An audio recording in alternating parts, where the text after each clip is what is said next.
At a family dinner, my mother slammed her fist on the table and shouted that if I did not invest in my younger sister's startup company, they were cutting all family ties with me from that moment on.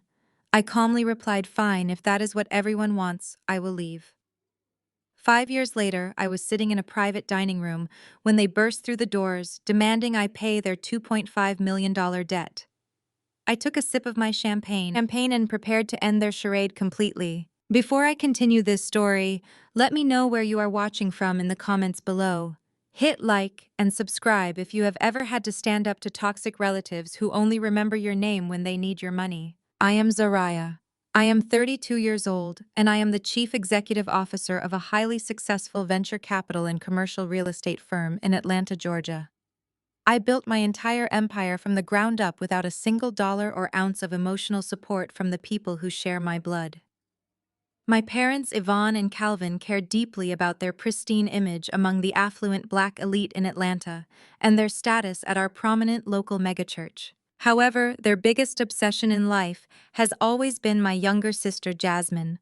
Jasmine is 27 and has never worked a hard day in her life. She is the textbook definition of a golden child. Whatever Jasmine wanted, my parents moved heaven and earth to provide. When she demanded a luxury vehicle for her high school graduation, my parents literally drained my college savings account to buy her a brand new car. I was forced to work 3 exhausting jobs just to pay my tuition, while Jasmine partied her way through a state university on our parents' dime. 5 years ago, Jasmine married Tyler. Tyler is a 31-year-old arrogant white man who loves to appropriate our culture while secretly speaking down to us. Tyler convinced Jasmine she was a brilliant entrepreneur, and together they pitched a tech startup to my parents. My parents then demanded that I hand over my entire life savings to fund this venture. When I looked at their non-existent business plan and flatly refused, my mother screamed that I was a selfish, jealous failure and banished me from the family.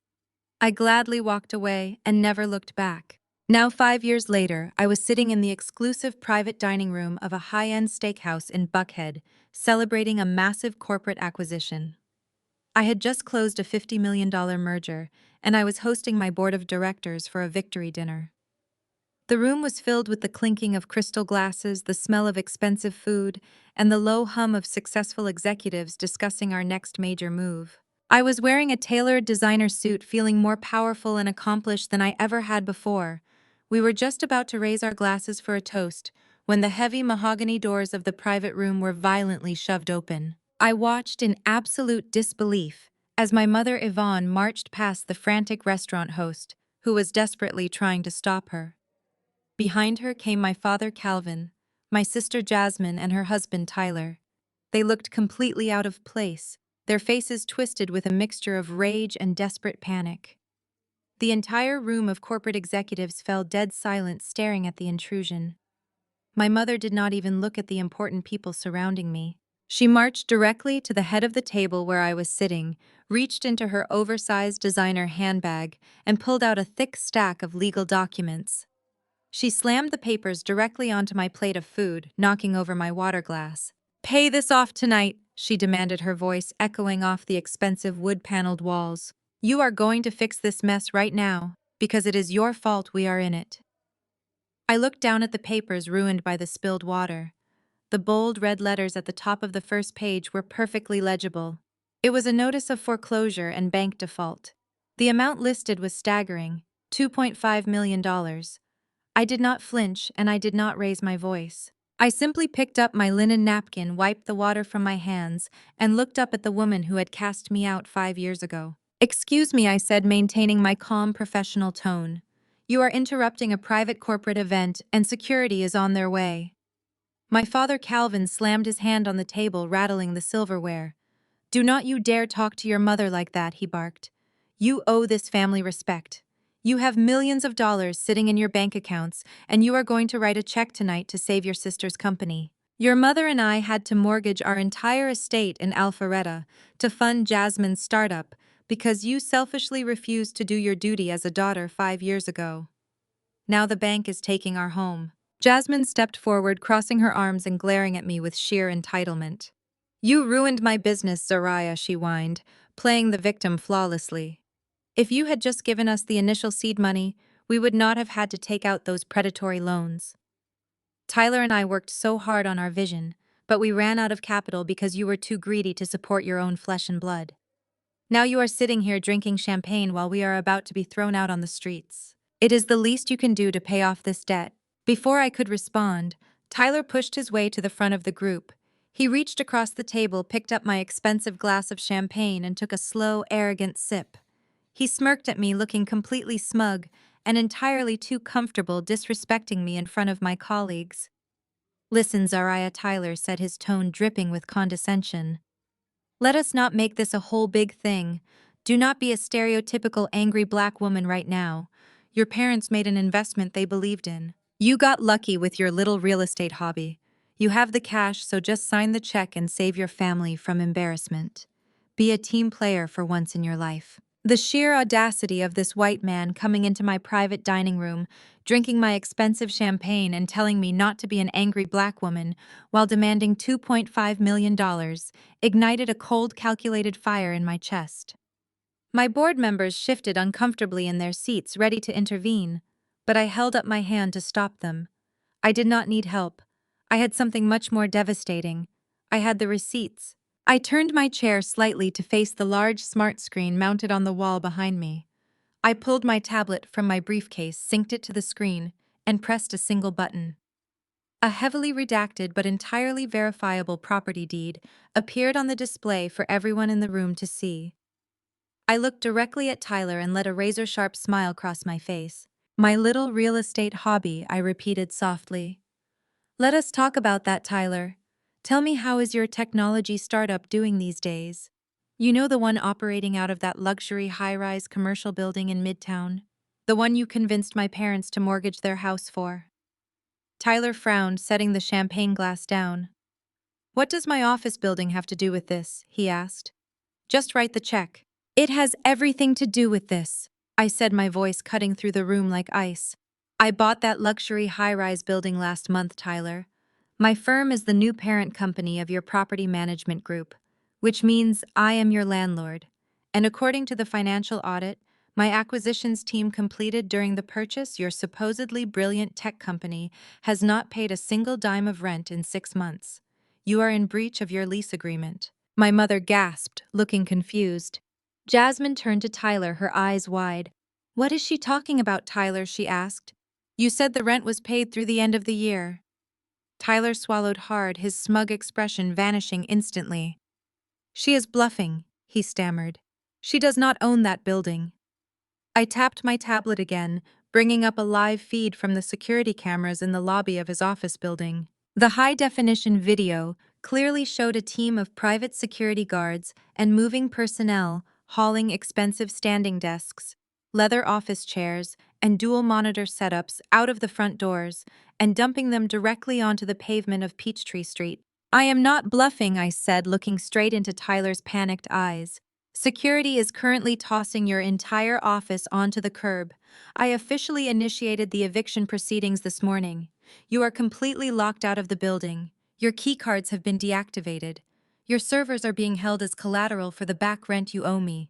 You are finished, Tyler. You have no office, no company, and no leverage." Jasmine let out a horrified shriek, grabbing Tyler's arm. "Tell me she is lying, Tyler," she begged. "Tell me our company is not on the street." Tyler could not speak. He was staring at the live feed of his expensive espresso machines being loaded into a junk truck. My father Calvin stepped forward, his face purple with absolute rage. "How dare you?" he bellowed, his voice shaking with fury. "After everything we have done for you, you deliberately bought that building just to destroy your sister. You are a monster." "Everything you have done for me," I countered, standing up from my chair to face him directly. "Do you really want to talk about what you have done for me? Let us talk about how I worked 3 back-to-back shifts at a diner when I was 16 years old, just to pay you rent to live in my own childhood bedroom. Let us talk about how you took my college savings to buy Jasmine a luxury car. Let us talk about how you banished me from this family 5 years ago because I refused to hand over the money I bled for to fund this exact scam of a company. You owe us," my mother Yvonne screamed, pointing a shaking finger at my face. "We gave you life. We put a roof over your head. You are nothing without this family. I picked up the sodden bank default notice from my plate and tossed it back at her feet. I owe you nothing, I said firmly. I built my firm without you. I earned my degrees without you. I made my millions entirely without you. You made your choice 5 years ago when you bet your entire future on a golden child who refuses to work and a con artist husband who uses your credit score as his personal piggy bank. You lost the bet. Do not come crying to me to pay your gambling debts. Calvin let out a roar of pure rage. He lunged forward, raising his hand as if he were going to strike me right there in the dining room. Before he could even close the distance, the two massive private security guards I employ stepped out from the shadows of the doorway. They grabbed my father's arms, instantly pinning him back and completely neutralizing the threat. Jasmine threw herself onto the floor, sobbing hysterically. "You will regret this, Zaria," she screamed as the guards began physically dragging my father out of the room. "We are going to the press. We are going to tell everyone in Atlanta what a horrible, heartless person you are. You are going to lose everything." I simply watched them struggle against the guards, feeling absolutely no pity for the people who had tried to break me. My mother scrambled after my father, yelling threats over her shoulder while Tyler stood frozen in shock. The executives at my table watched the entire scene unfold in stunned silence. As the heavy doors finally swung shut behind my disgraceful family, I picked up a fresh glass of champagne and turned back to my board members. I took a long, satisfying sip, letting the sweet taste of absolute victory wash over me. The war had just begun, but I was already winning. The morning after the restaurant confrontation, I woke up to my personal cell phone buzzing incessantly. It was barely 6 o'clock in the morning, but my chief of public relations was calling with a tone of absolute panic in her voice. She told me to open my social media accounts immediately because my brother-in-law Tyler had been extremely busy overnight. I sat up in my bed, turned on my tablet, and opened the application. Right at the top of my feed was a video with over 4 million views already. Tyler and Jasmine were sitting on a worn-out couch, looking deliberately disheveled and miserable. Tyler was speaking directly to the camera, wearing a cheap plain shirt instead of his usual expensive designer clothes, playing the role of the humble, hard-working man perfectly. He put his arm protectively around Jasmine, who was crying softly into a tissue. Tyler stared into the lens and delivered a performance that made my blood boil. He introduced himself as a man desperately trying to hold his broken black family together. He used those exact words, playing heavily into a disgusting white savior narrative that he knew would generate sympathy online. He told millions of strangers that his wife Jasmine had poured her heart and soul into a technology startup aimed at uplifting marginalized communities in Atlanta. He claimed they were on the verge of massive success until my greedy, heartless corporate acquisitions firm swooped in and stole their office building. He painted me as a ruthless billionaire sister who cared more about profit margins than her own flesh and blood. He said I had evicted a pregnant woman onto the cold streets of Atlanta just to make a quick buck. The video then cut to a link for a crowdfunding campaign asking the unsuspecting public to help them raise $2.5 million to save their dream and keep a roof over their heads. The comment section was an absolute war zone of people calling me a traitor to my own people, a corporate monster and a sociopath who deserved to lose everything. My public relations director was hyperventilating on the phone because my firm was scheduled for a massive initial public offering in just 3 weeks. Our major investors were already calling the board of directors, demanding an immediate explanation for the highly damaging viral video. The optics of a wealthy black female executive supposedly destroying her own struggling family were a public relations nightmare that could derail months of careful financial planning. My team begged me to release a generic apology statement or make a quiet, anonymous donation to their campaign just to make the story disappear from the news cycle.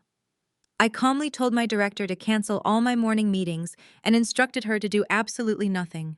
I flatly refused to negotiate with emotional terrorists. Tyler thought he could use the court of public opinion to force my hand, but he severely underestimated my level of preparation. I got dressed in my sharpest tailored business suit, grabbed a specific heavy leather-bound ledger from my hidden home safe, and drove my car directly to my corporate headquarters in Buckhead. When I arrived at this towering glass building that housed my firm, my head of security was waiting for me in the private underground parking garage. He looked incredibly tense as he informed me that the situation had escalated far beyond a simple viral video. My mother Yvonne had somehow convinced a prominent local morning news crew to bring their heavy cameras and lighting equipment right into the main lobby of my corporate headquarters. She had bypassed the outer security gates by claiming she was having a severe medical emergency and desperately needed to see her daughter. Now she was standing in the center of the massive marble atrium, surrounded by news cameras and crowds of morning commuters, putting on an Academy Award-winning performance. I walked into the secure control room and watched the live feed on the high-definition monitors. Tyler and Jasmine were standing right behind my mother, looking like helpless, tragic victims. The lead reporter was thrusting a microphone toward Yvonne, who was weeping uncontrollably and clutching a crumpled tissue to her chest. I listened through the clear audio feed as my mother wailed loudly about her supposed sacrifices. She looked directly into the camera lens and told the reporter that she had scrubbed dirty floors and worked her fingers to the bone for decades just to pay for my expensive tuition at Yale University. She sobbed heavily, claiming that she had sacrificed her entire life and financial security so I could achieve my dreams of becoming a successful executive. And how does she repay me? My mother cried out, her voice echoing dramatically through the corporate lobby. She abandons her aging parents when they need her the most. She steals the wealth we helped her build, and she throws her own pregnant sister out into the cold streets. We just want our daughter back. We just want her to remember where she came from. The reporter ate up every single word without questioning the validity of the claims. The narrative of a heartbroken mother betrayed by her wealthy corporate daughter was guaranteed ratings gold for the morning broadcast. The camera operators were zooming in close on Yvonne's fake tears, while Tyler stood behind her nodding solemnly and rubbing Jasmine's shoulders in a display of fake affection. My executive team burst into the security room, looking visibly panicked and sweaty. My chief operating officer practically begged me to take the private executive elevator straight to my penthouse office and wait for the local police to clear the lobby of trespassers. He warned me that stepping in front of those live cameras without a carefully crafted legal script would ruin the upcoming public offering and jeopardize billions of dollars in international investments. I looked at the security monitors, watching Tyler cast a smug, triumphant glance around my beautiful lobby. He really thought he had me completely cornered. He thought his white privilege and my mother's manipulative tears would force me to surrender my wealth to avoid a massive public humiliation. I turned to my executive team and told them to step aside and let me handle my own family. I did not need a team of lawyers or a public relations script. I had the absolute truth, and the truth is the ultimate defense against narcissistic manipulation. I took a deep breath, adjusted the lapels of my blazer, and walked out of the security room, clutching the thick leather-bound ledger tightly in my hands. The moment the heavy glass doors of the security wing slid open, the chaotic noise in the lobby abruptly stopped. Every single head turned to look at me. The news reporter's eyes widened in pure surprise as she realized the supposed villain of her morning segment was walking directly toward her without hiding her face. Tyler immediately lost his smug smile and took a nervous step backward, bumping into Jasmine. My mother tried to force more tears out of her eyes, but her face froze completely when she saw the unbothered expression on my face. I did not yell, and I did not look angry. I walked with the slow, measured pace of a powerful woman who owned the building, the land beneath it, and the narrative they were desperately trying to spin. I stopped right in front of the news crew, positioned myself perfectly within the camera frame, and looked directly at the lead reporter. I understand my mother has been sharing some fascinating stories about my education and my family finances, I said, my voice projecting clearly across the vast marble lobby. I believe she just claimed on live television that she scrubbed floors to pay for my Ivy League tuition. I held up the pristine leather-bound ledger and handed it directly to the reporter. Since we are broadcasting this to the entire city, I think the public deserves to see the actual financial receipts. Open it to the first tab. The reporter, looking stunned, slowly opened the heavy book. The camera operators rushed forward to zoom in on the documents. I pointed to the highlighted sections on the very first page. Those are certified bank statements from 15 years ago, I explained calmly so everyone could hear. They prove that my parents never paid a single cent toward my education at Yale University. In fact, those documents show that I worked 3 separate minimum wage jobs to afford my own textbooks and housing. If you turn to the next page, you will see the wire transfers proving that my mother Yvonne actually emptied my childhood college savings account the week before my freshman year began. She used those exact funds to purchase a brand new luxury Mercedes for my sister Jasmine, simply because Jasmine threw a massive tantrum about wanting a nice car for college. The reporter gasped out loud, reading the highlighted numbers that perfectly matched my detailed description. My mother stood completely paralyzed, her mouth opening and closing without making a sound. The church lady victim persona she had been projecting crumbled instantly under the weight of undeniable documented evidence. But I was not finished dismantling their lies. I turned the page of the ledger myself, pointing to a massive section of complex financial forensics. Now let us address this viral claim about the failed technology startup and the $2.5 million debt. I continued, turning my gaze to Tyler, who was now sweating profusely. My brother-in-law told millions of people on the internet that his business failed because it lacked funding. He claimed my parents mortgaged their home to save a noble community project. I tapped my manicured finger against the bank records. These are federal wire transfer logs retrieved during the routine financial audit of the commercial building I recently purchased. Tyler never used my parents' mortgage money to fund a technology startup. There were no servers, no developers, and no community projects. He funneled the entire $2.5 million into an offshore cryptocurrency scam that he personally controlled. I watched Tyler's face drain of all color as I delivered the final devastating blow. And if you flip to the last tab, I told the reporter, you will find the bill of sale and the registration documents for a luxury yacht docked in Miami, Florida. The yacht was purchased entirely with the funds my parents foolishly handed over to Tyler. So no, I am not evicting a hardworking entrepreneur. I am evicting a fraudulent con artist who used his white privilege to scam a black family out of their generational wealth just to buy himself a boat. The entire lobby fell into a heavy, suffocating silence. The only sound was the rapid clicking of the camera shutters as the news crew scrambled to capture every single angle of the documents in the ledger. The lead reporter quickly realized that the biggest story of the decade had just landed right in her hands. She immediately pivoted, turning her back on my mother and shoving the microphone directly into Tyler's face. The camera operators swarmed him, pinning him against the massive marble reception desk. "Mr. Tyler," the reporter demanded, her voice sharp and accusatory. "How do you respond to these serious allegations? Did you use your in-laws' mortgage money to buy a luxury yacht in Florida?" Tyler was trembling uncontrollably. His eyes darted around the lobby looking for an escape route, but my security guards had already sealed all the exits. The heroic savior mask he had worn so confidently in his viral video completely dissolved, leaving behind a terrified, cowardly little boy caught in a massive lie. He backed away from the microphone, holding his hands up in a desperate defensive gesture. Under the intense glare of the live television lights and the crushing weight of federal fraud exposure, his self-preservation instincts kicked into high gear. Sweating and panicking, Tyler pointed a shaking finger directly at his pregnant wife. "It was not just me," he screamed, his voice cracking in absolute terror. "She knew about the yacht. Jasmine knew about the offshore accounts. She was the one who signed the registration papers." Jasmine let out a blood-curdling shriek of pure horror as her own husband threw her directly under the bus on live national television. The morning sun beat down on the massive stained glass windows of the largest and most affluent megachurch in Atlanta.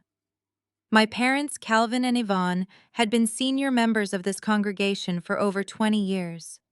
They spent decades carefully crafting an image of absolute perfection, donating large sums of money they did not actually have just to secure the best seats and the ultimate respect of the pastor. I knew my mother arranged this invitation, but I attended anyway, just to see how far she would go to manipulate me.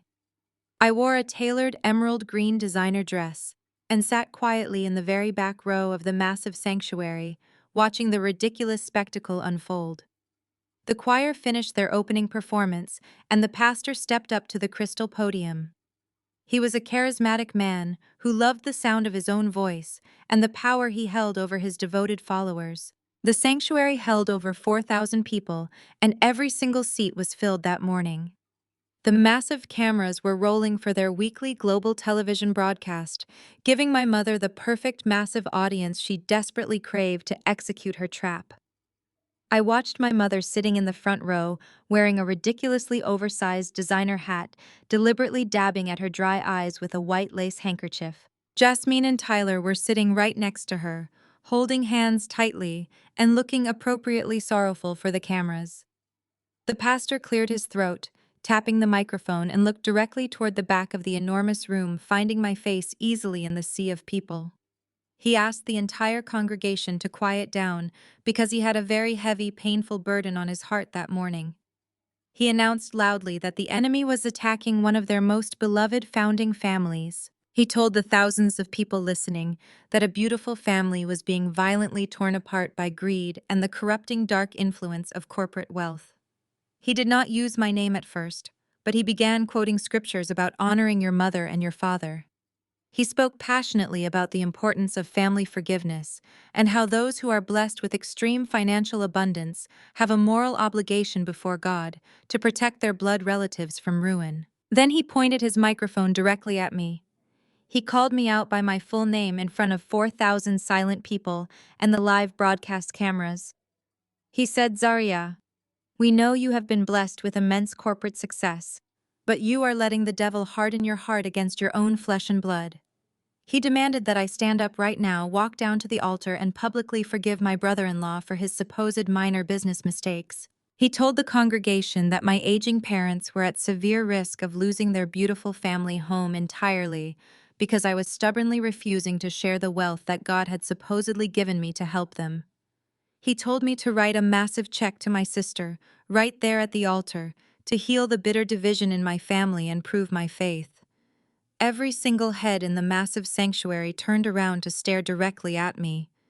The intense judgment in the room was thick and suffocating. I could see the older women in the church, the prominent aunties who gossiped about everyone, glaring at me with absolute open disgust.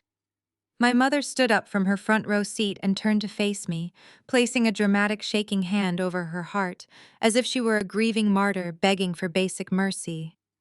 Tyler had a sickening, smug smirk on his face, clearly thinking that public religious shaming in front of thousands would finally force me to submit to their outrageous financial demands. They truly thought the immense pressure of 4,000 staring eyes would break my spirit. They were completely wrong. I did not feel any shame or embarrassment. I only felt a cold, calculating readiness to end them. I slowly stood up from my seat in the back row, picked up my heavy leather briefcase, and began walking down the long center aisle of the sanctuary.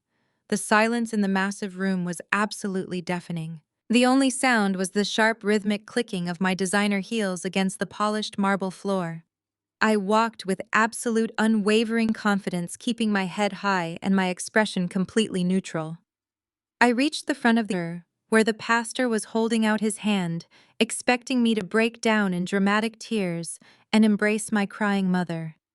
I bypassed my mother's outstretched fake arms entirely and walked straight up the carpeted steps to the crystal podium. I did not ask for permission.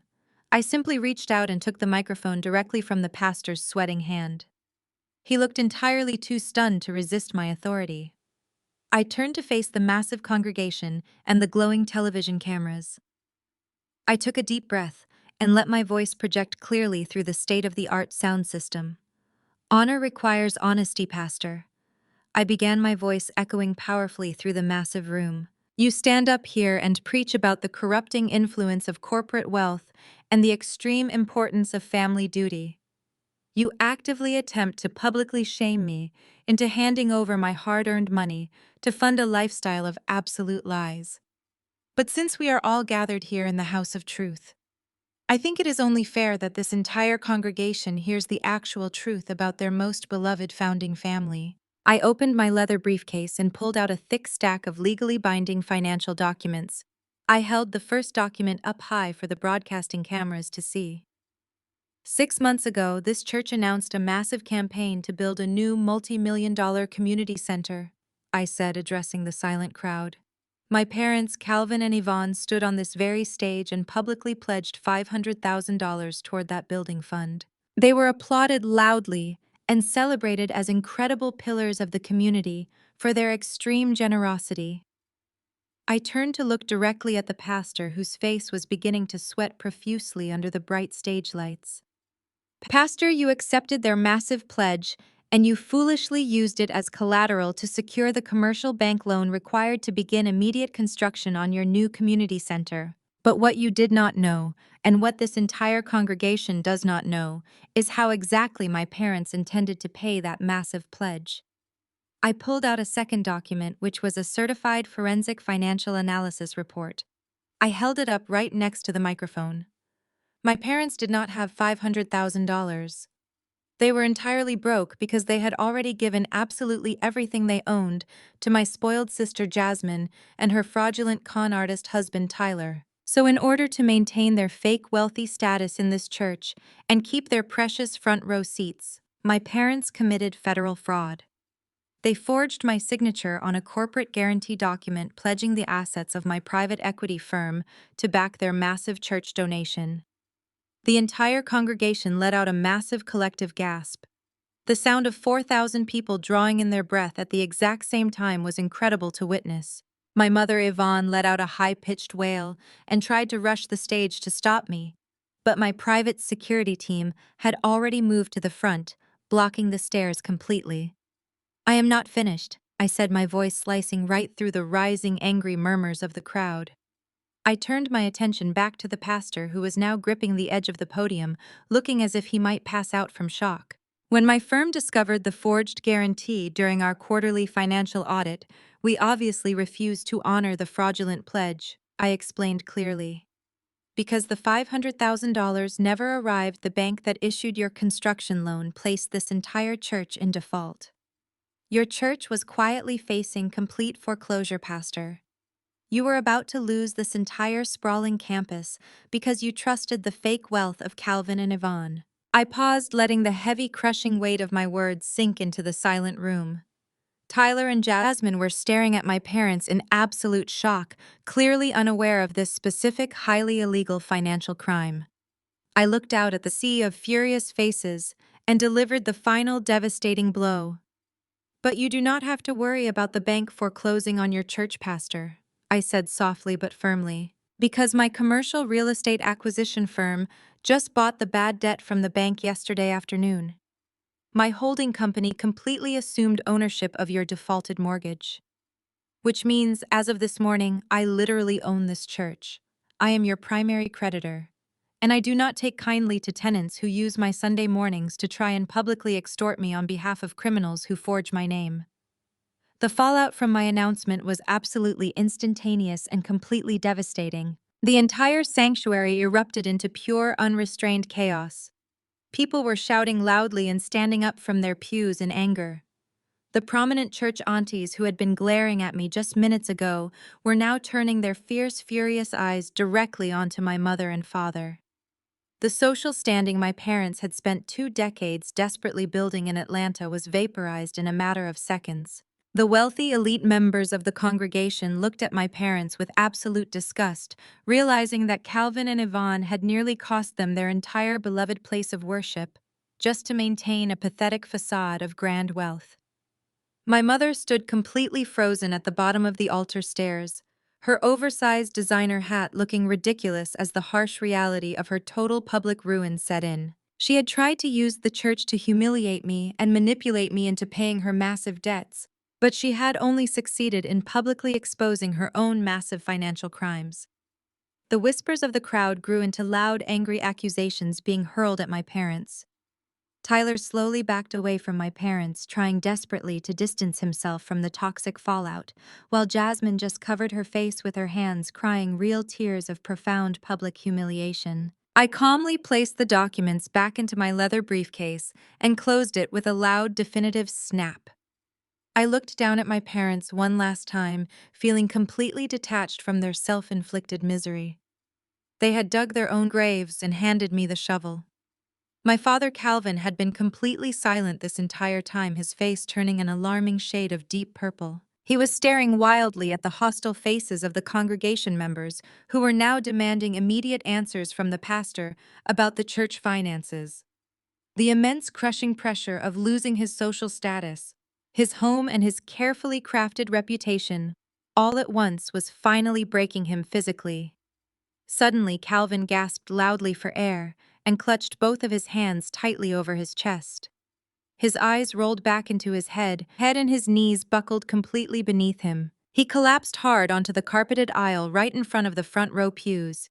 His heavy body hit the floor with a loud thud that temporarily silenced the angry shouting of the surrounding crowd. Jasmine screamed in absolute terror, dropping to her knees. My mother Yvonne dropped to the floor beside him, shaking his shoulders frantically and crying out his name. She looked up at me, standing perfectly still behind the crystal podium. "You killed him!" Yvonne shrieked at the top of her lungs, her voice cracking with pure hysterical rage. "You killed your own father, you absolute heartless monster! I will never forgive you." The flashing red and blue lights of the ambulance reflected off the massive stained glass windows of the church as the paramedics loaded my father onto the stretcher. The dramatic scene outside drew crowds of people whispering and pointing fingers. I followed them to Emory University Hospital, not out of genuine familial concern, but to ensure that my corporate assets remained completely insulated from whatever medical emergency they were currently trying to fake. They quickly placed Calvin in a highly expensive VIP recovery suite located on the top floor of the prestigious cardiac wing. The large, spacious room looked far more like a luxury resort hotel than a functional hospital room, complete with plush leather chairs, soft ambient lighting, and sweeping panoramic views of the entire Atlanta skyline. I stood quietly near the doorway, watching the sophisticated medical monitors beep rhythmically. My father was fully conscious, but breathing heavily through an oversized plastic oxygen mask strapped tightly to his face. My mother Yvonne was pacing back and forth across the expensive polished hardwood floor of the hospital room, constantly wiping away her endless supply of theatrical fake tears. Jasmine was sitting by the bed holding Calvin's hand and glaring at me with absolute hatred. The silence in the room was heavy and suffocating, but I remained completely unbothered. I knew exactly what was coming next. They never missed an opportunity to turn a crisis into a financial shakedown. Yvonne finally stopped pacing and turned to face me, her eyes narrowed and calculating. She pointed a shaking finger at the medical monitors. "The doctors just told us that your father's heart is failing completely," she lied smoothly, her voice dripping with extreme dramatic flair. "He needs an immediate, highly experimental bypass surgery that is not covered by our health insurance. The hospital is demanding a massive upfront payment before they will even bring him into the operating room." She took a step closer to me, invading my personal space. "They need $150,000 right now, Zaria. If we do not pay the surgical team within the hour, your father is going to die and his blood will be permanently on your hands." Jasmine chimed in right on cue, letting out a loud, exaggerated sob. "How can you just stand there looking so cold and heartless?" she cried. "You have millions of dollars sitting in your bank accounts. This is our father. You owe him your life, and you are going to let him die over a tiny fraction of your wealth." I just stared at them, feeling absolutely no sympathy. I knew for a fact that Emory University Hospital did not operate like a mafia collection agency demanding upfront cash for emergency life-saving surgeries. Before I could calmly point out the massive logical flaws in their ridiculous story, Tyler stepped out from the private bathroom of the VIP suite. He walked purposefully toward the exit and stood directly in front of the heavy wooden door, completely blocking my only path out of the room. He reached into his jacket and pulled out a thick metal clipboard with several dense legal documents attached to it. He shoved the clipboard forcefully into my chest, forcing me to take a step back. I looked down at the papers. The bold black text at the top clearly read, "Durable Power of Attorney and Comprehensive Medical and Financial Proxy." This was not a hospital consent form. This was a blank check giving my mother and Tyler complete unchecked access to my corporate wealth and personal accounts. Tyler crossed his arms and stared down at me with his signature arrogant smirk. The white savior complex was radiating off him in highly visible toxic waves. "Sign it right now, Zaria," he demanded, his tone incredibly condescending and authoritative. "Sign the power of attorney, so your mother and I can legally access your corporate funds to save his life. If you refuse to sign this clipboard, you are actively choosing to be a murderer. You will be the reason this black family loses its patriarch. Do the right thing for once and stop being so greedy." Tyler continued to lecture me about familial duty and moral obligation while standing between me and the door. He told me that my private equity firm had plenty of liquid capital to spare, and that a mere $150,000 was absolute pocket change for a woman in my position. He leaned in close, trying to use his physical size to intimidate me into submission. He actually had the sheer audacity to tell me that God was testing my faith today, and that signing the financial proxy was my only path to spiritual redemption. My mother chimed in, agreeing with every single word Tyler said. She begged me to think of the family reputation and how terrible it would look if the wealthy CEO daughter let her prominent father pass away over a minor medical bill. The entire coordinated performance was so transparent and pathetic that I actually let out a soft, genuine laugh. The sound of my laughter echoing in the quiet hospital room caused my mother to gasp in absolute horror. Jasmine jumped up from her chair, screaming that I was a complete psychopath who enjoyed watching people suffer. Tyler grabbed a pen from his pocket and aggressively clicked it, holding it right in front of my face. "Sign the papers, Zaria," he ordered loudly, his face turning red with frustration. "Sign them right now, or I swear to God, I will call the local news stations and tell them you murdered your father in cold blood to protect your stock portfolio." I did not take the pen. I did not even look at the clipboard. I simply reached into my designer handbag, pulled out my cell phone, and sent a single text message. I looked back at Tyler and smiled. "I am not signing anything," I stated calmly, taking a step back from his aggressive posture. "And you are not getting a single dime from my accounts."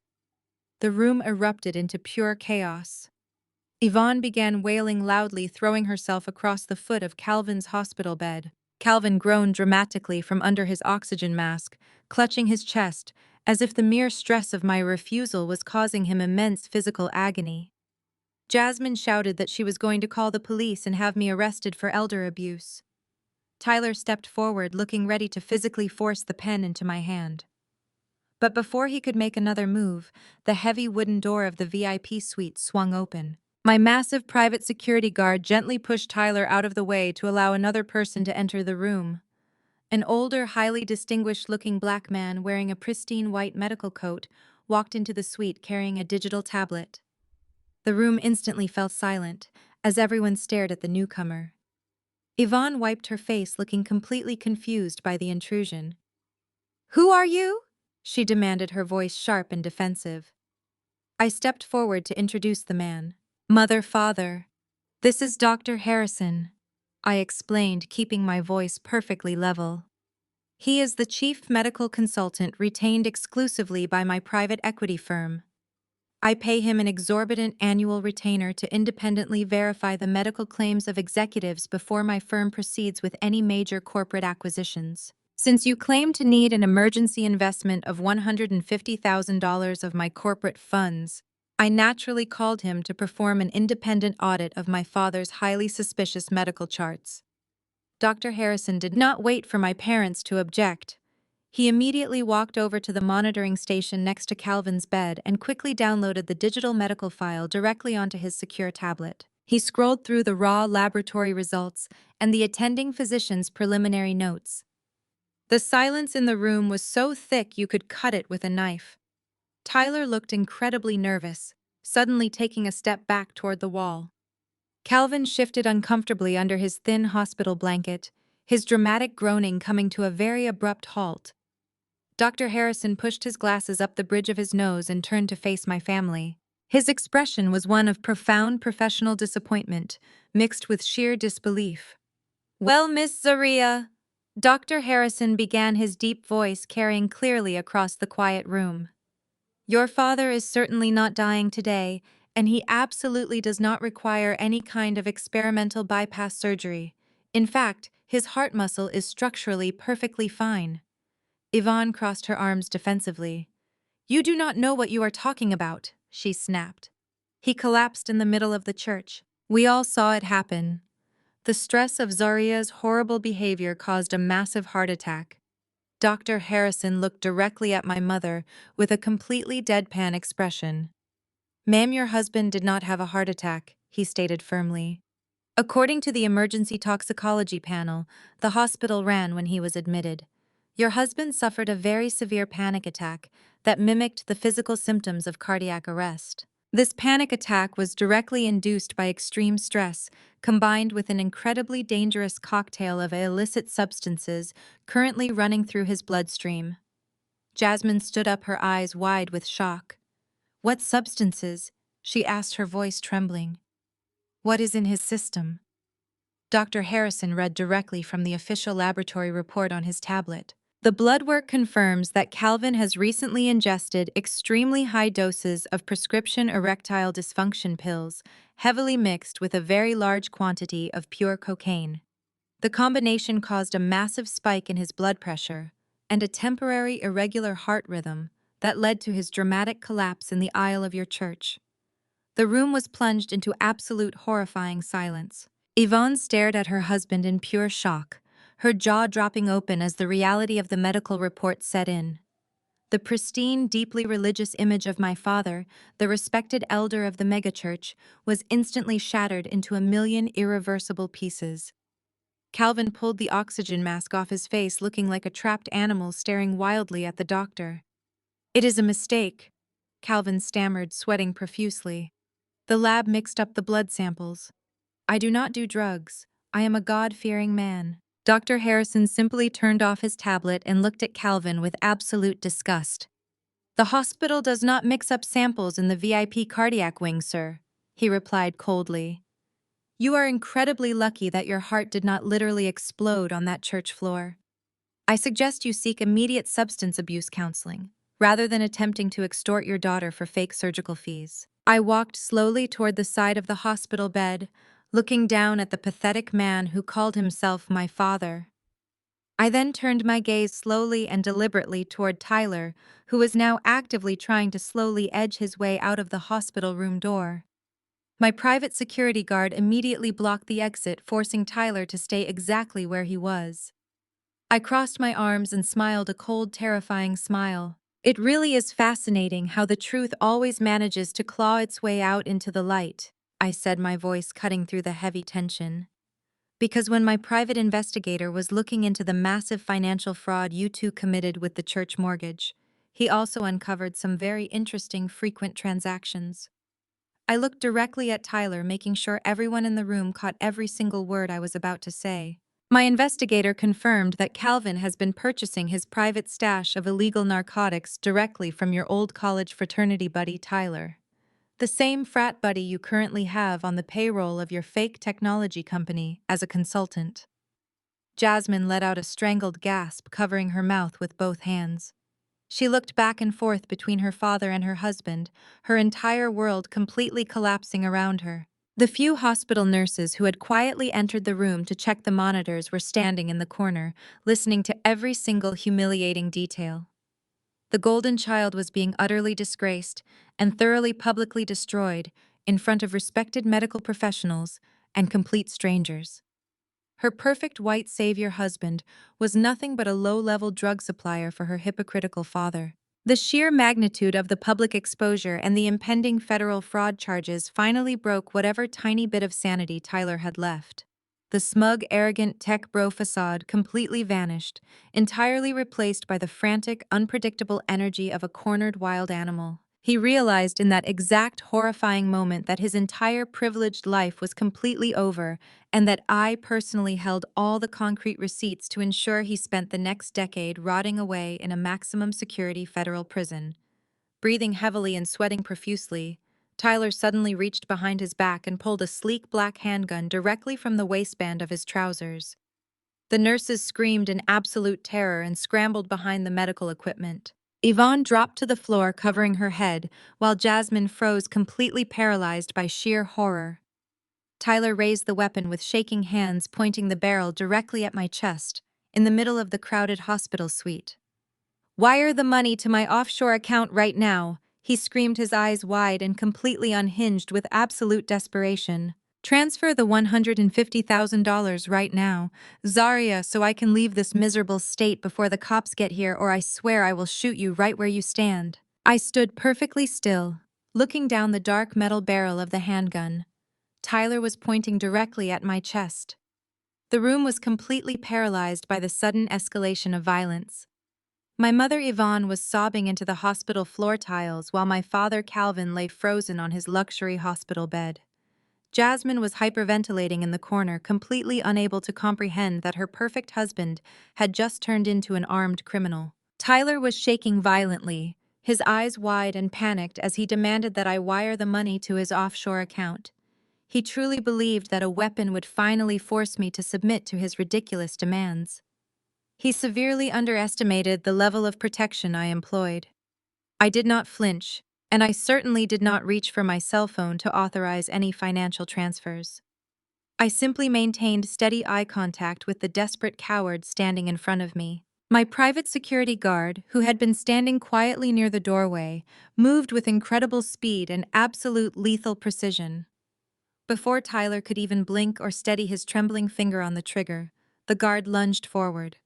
The massive guard grabbed Tyler's extended arm, twisted it sharply upward, and forced a loud scream of pain from Tyler's throat. The dark metal handgun slipped from Tyler's sweaty fingers and clattered loudly onto the polished linoleum floor, sliding safely under the hospital bed.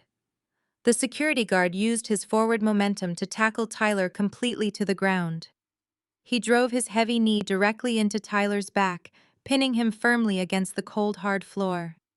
Tyler thrashed and cursed, struggling uselessly under the immense weight of the highly trained professional. The hospital nurses who had been hiding behind the medical monitoring equipment immediately rushed out of the room into the hallway. I could hear them shouting for hospital security and instructing the front desk to call the Atlanta Police Department right away. Tyler was screaming at me from the floor, demanding that I tell my guard to let him go, but I simply stepped over his flailing legs and retrieved my leather briefcase. Within 5 minutes, the heavy wooden door of the VIP suite flew open, and 4 armed hospital security officers rushed inside. They were closely followed by 3 uniformed police officers from the local precinct who had been patrolling the nearby campus. The police officers immediately took control of the situation, hauling Tyler up from the floor and forcefully slamming him against the hospital wall to place him in heavy metal handcuffs. The lead officer read Tyler his rights, while confiscating the loaded handgun from under the hospital bed. The reality of the situation finally seemed to hit Tyler as the cold steel cuffs locked tightly around his wrists. He was no longer a wealthy technology entrepreneur or the favored white son-in-law of a prominent black family. He was just an armed robber caught committing a violent felony in a hospital room with multiple credible witnesses. The police officers firmly grabbed him by his shoulders and marched him out of the room, ignoring his pathetic apologies and his desperate pleas for leniency. I watched him disappear down the hospital corridor, knowing he was heading straight to the county jail, where his immense privilege would absolutely not protect him. The sound of the heavy handcuffs clicking shut echoed loudly in the sterile hospital environment.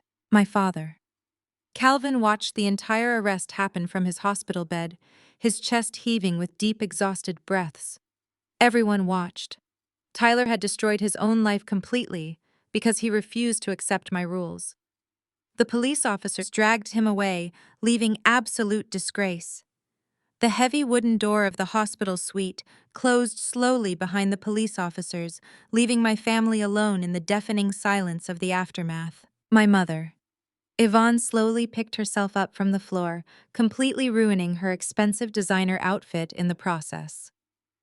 Calvin simply stared blankly at the ceiling, his fake medical emergency completely forgotten in the face of actual real-world consequences. But it was Jasmine who broke the silence. The golden child of the family suddenly let out a loud, piercing wail that sounded like a wounded animal. She threw herself onto the empty chair in the corner of the room, burying her face in her hands and sobbing hysterically. I stood quietly near the medical monitors, observing her dramatic meltdown with complete emotional detachment. Instead of turning her anger toward the man who had just threatened her sister with a loaded weapon, Jasmine decided to direct her absolute fury entirely at me. She lifted her tear-stained face, her eyes completely wild with pure delusion, and pointed a shaking finger directly at my chest. "You ruined his life, Zaria," she screamed, her voice cracking under the intense emotional strain. "You stressed him out so much with your greedy corporate tactics that you made him snap completely. He is a good husband and a good man, but you pushed him over the very edge." I listened to her ridiculous accusations, feeling a deep sense of pity for how profoundly brainwashed she truly was. Jasmine paced around the hospital room, frantically trying to rewrite the narrative of what had just happened to protect her perfect marriage. She told our parents that Tyler only pulled the weapon because he was desperately trying to protect the family from my vicious financial attacks. She claimed that the immense pressure of the corporate world and my ruthless eviction proceedings had temporarily clouded his normally brilliant mind. "You are the actual villain here," Jasmine yelled, stomping her foot on the hospital floor like a spoiled toddler throwing a massive temper tantrum. "Tyler was just trying to secure the funds to keep a roof over our heads and take care of his pregnant wife. You are so obsessed with your money and your stock portfolios that you actively wanted to see my husband go to prison. You planned this entire setup just to destroy my happiness because you are bitter and alone." My mother Yvonne immediately rushed over to Jasmine, wrapping her arms around the golden child and stroking her hair in a disgusting display of maternal comfort. Yvonne looked at me with deep resentment, mirroring my sister's profound delusions perfectly. "Your sister is absolutely right, Zaria," my mother cried loudly, completely ignoring the fact that Tyler had just pointed a gun at my heart. "You deliberately provoked that poor boy until he made a terrible mistake. You knew he was under immense pressure from losing his business, and you purposely backed him into a terrible corner." The level of gaslighting in the room was truly astronomical, but I expected nothing less from these people. They were so desperately committed to the illusion of Tyler's white savior perfection that they were willing to excuse armed robbery and attempted murder just to maintain their social facade. Jasmine continued to sob loudly into our mother's shoulder, repeating over and over again that Tyler was her soulmate and that she would hire the best defense attorneys in Atlanta to bring him home. She vowed to stand by her man no matter what the evil corporate sister tried to do to tear them apart. The sheer volume of excuses pouring out of her mouth was a masterclass in psychological denial. She desperately needed to believe that Tyler was the noble victim of my cruel financial empire, because facing the actual truth would mean admitting that her entire adult life was nothing but a pathetic scam. I let her rant and rave for several long minutes, allowing her to fully articulate her complete devotion to the man who had just ruined their lives. I wanted her to put all her cards on the table before I absolutely decimated her remaining fragile reality. I stood there silently holding my leather briefcase, waiting for her hysterical tears to finally subside into quiet, pathetic hiccups. Jasmine wiped her eyes with the back of her hand. She looked at me with a sickening sense of moral superiority. She really did. She told me that God would punish me for tearing her family apart, and that true love would ultimately triumph over my cold corporate greed. She was entirely convinced that her marriage was a beautiful, unbreakable bond that I simply could not understand. I did not flinch or offer any defensive arguments against her ridiculous claims of true love and devotion. I simply unzipped the front pocket of my leather briefcase and pulled out a small silver digital flash drive. I walked slowly toward the side of my father's luxury hospital bed, the rhythmic clicking of my heels commanding the attention of everyone in the room. I reached out and dropped the small silver device directly onto the white blankets resting over Calvin's lap. It landed with a soft thud that completely silenced my mother's comforting whispers. "A good husband?" I asked softly, letting a cold, sharp smile spread across my face. "You really think Tyler is a good man who was just desperately trying to provide for his pregnant wife?" I turned my gaze completely away from my parents and locked eyes with Jasmine. "Let us talk about what a good husband Tyler really is, Jasmine." My private investigator was incredibly thorough when he audited the offshore cryptocurrency accounts and the yacht registrations. But when you follow the money, you inevitably find the hidden expenses that do not quite fit the business profile. I pointed a perfectly manicured finger at the flash drive sitting on the bed. Tyler does not just have a boat in Florida, I stated clearly, watching Jasmine's face drop in sudden terrible confusion. Tyler has a white Instagram model mistress, living in a massive luxury penthouse condo right in the heart of Midtown Atlanta. He has been funding her incredibly lavish lifestyle for the past 3 years now. The room grew incredibly still. Calvin stared at the flash drive on his lap as if it were a venomous snake preparing to strike. Yvonne released her tight grip on Jasmine, taking a slow step backward. Jasmine shook her head violently, refusing to process the words I had just spoken. "You are lying," she whispered, her voice trembling with fresh panic. "You are just making up cruel stories to hurt me because you are jealous." I shook my head slowly, enjoying every single second of her crumbling reality. "I am not lying, Jasmine, and I brought all the receipts to prove it." My investigator pulled the lease agreement for the Midtown penthouse. Tyler signed as the primary financial guarantor for his mistress. But the absolute best part is how he manages to pay her monthly rent of $8,000. I stepped closer to my sister, dropping my voice into a low, menacing tone. He pays her rent and buys her expensive designer gifts, using the massive line of credit that you personally secured for him. The very same credit cards you took out in mom and dad's names to supposedly fund his fake technology startup. He has been using your parents' stolen credit scores to fund his secret life with a beautiful white woman while you sat at home playing the role of the supportive, loyal black wife. Your soulmate drained your family of everything they owned just to keep his mistress living in pure luxury. Jasmine let out a sharp gasp, clutching her stomach as the physical pain of the absolute betrayal hit her hard. The realization that she had personally facilitated the financial ruin of her own parents to pay for another woman's luxury apartment completely destroyed her. My mother let out a loud, horrified groan, realizing that her massive hidden credit card debts were not paying for a noble community project, but for a midtown mistress. The illusion of their perfect golden child and her perfect marriage was entirely shattered, leaving nothing but financial devastation. Jasmine stumbled forward toward the hospital bed with trembling hands and snatched the silver flash drive off the blankets. She grabbed an adapter from her purse and frantically plugged the device directly into her mobile phone to view the contents.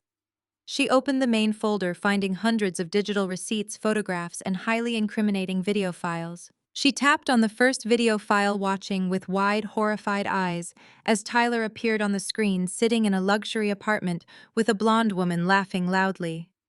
Tyler was not just cheating on my sister. He was actively recording videos with his mistress, brutally mocking my entire family. Jasmine listened through the phone speakers as her supposed soulmate called my parents ignorant, pathetic fools, and referred to Jasmine as his gullible cash cow who would believe absolutely anything he said. He laughed on the video about how easy it was to steal from desperate people who only cared about their social status.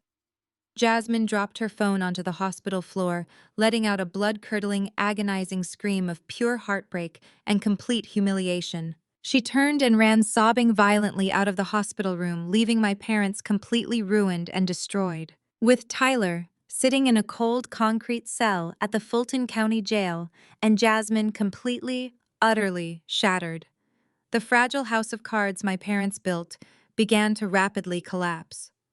Calvin and Yvonne were now facing total, absolute financial and social ruin.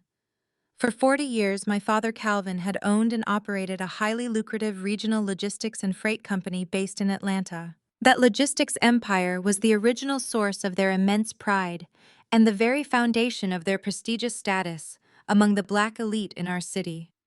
He built it from the ground up and used it to buy his way into the most exclusive country clubs and the front rows of the megachurch. But Calvin's massive ego and his blind devotion to keeping up appearances had driven him to make catastrophic, reckless decisions. When Tyler first married into the family and promised them astronomical returns on his fake technology startup, Calvin got incredibly greedy. My private investigator uncovered that Calvin did not just mortgage the family estate to fund Tyler's offshore crypto scams. Calvin and Tyler had been actively working together to heavily cook the financial books of the logistics company for the past 3 years. They had been illegally siphoning massive amounts of operational capital out of the freight business and washing it through Tyler's fake corporate accounts to hide the stolen funds from the federal government. They thought they were completely untouchable. But when the local police arrested Tyler for armed robbery at the hospital, it triggered an automatic multi-agency alert. The sudden, extremely public downfall of a prominent local businessman catching a felony charge immediately drew the attention of the Internal Revenue Service. The federal agents began quietly looking into the massive financial irregularities connecting Tyler's frozen accounts directly back to my father's logistics empire. Within 48 hours of the hospital confrontation, the IRS officially launched a massive full-scale criminal investigation into Calvin's entire corporate history.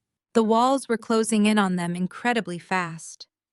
Calvin was still trapped in his luxury hospital suite, recovering from his drug-induced panic attack, when his chief financial officer started calling him in a complete absolute panic. The federal agents had already begun freezing the logistics company bank accounts and seizing their commercial freight trucks out on the highways. Employees were showing up to the warehouses to find the heavy metal gates padlocked shut with federal seizure notices plastered all over the glass doors. Yvonne was frantically pacing around the hospital room, answering calls from her wealthy socialite friends, who were suddenly demanding to know why the local news was reporting that their logistics company was under federal investigation. The utter humiliation of losing their massive business empire was tearing my parents apart. They were staring down the barrel of millions of dollars in unpaid back taxes, crippling federal penalties, and the very real undeniable threat of spending the rest of their natural lives rotting in a federal prison. They had no liquid cash left, no assets to liquidate, and absolutely no powerful friends willing to bail them out of a federal tax fraud indictment. They were completely desperate, and desperate people always make the most spectacular mistakes. Calvin lay in his hospital bed sweating profusely as the reality of his total destruction finally settled into his bones. His entire legacy was evaporating into thin air. He had spent 4 decades building a corporate reputation that commanded respect and fear, but he threw it all away to impress a white son-in-law who secretly despised him.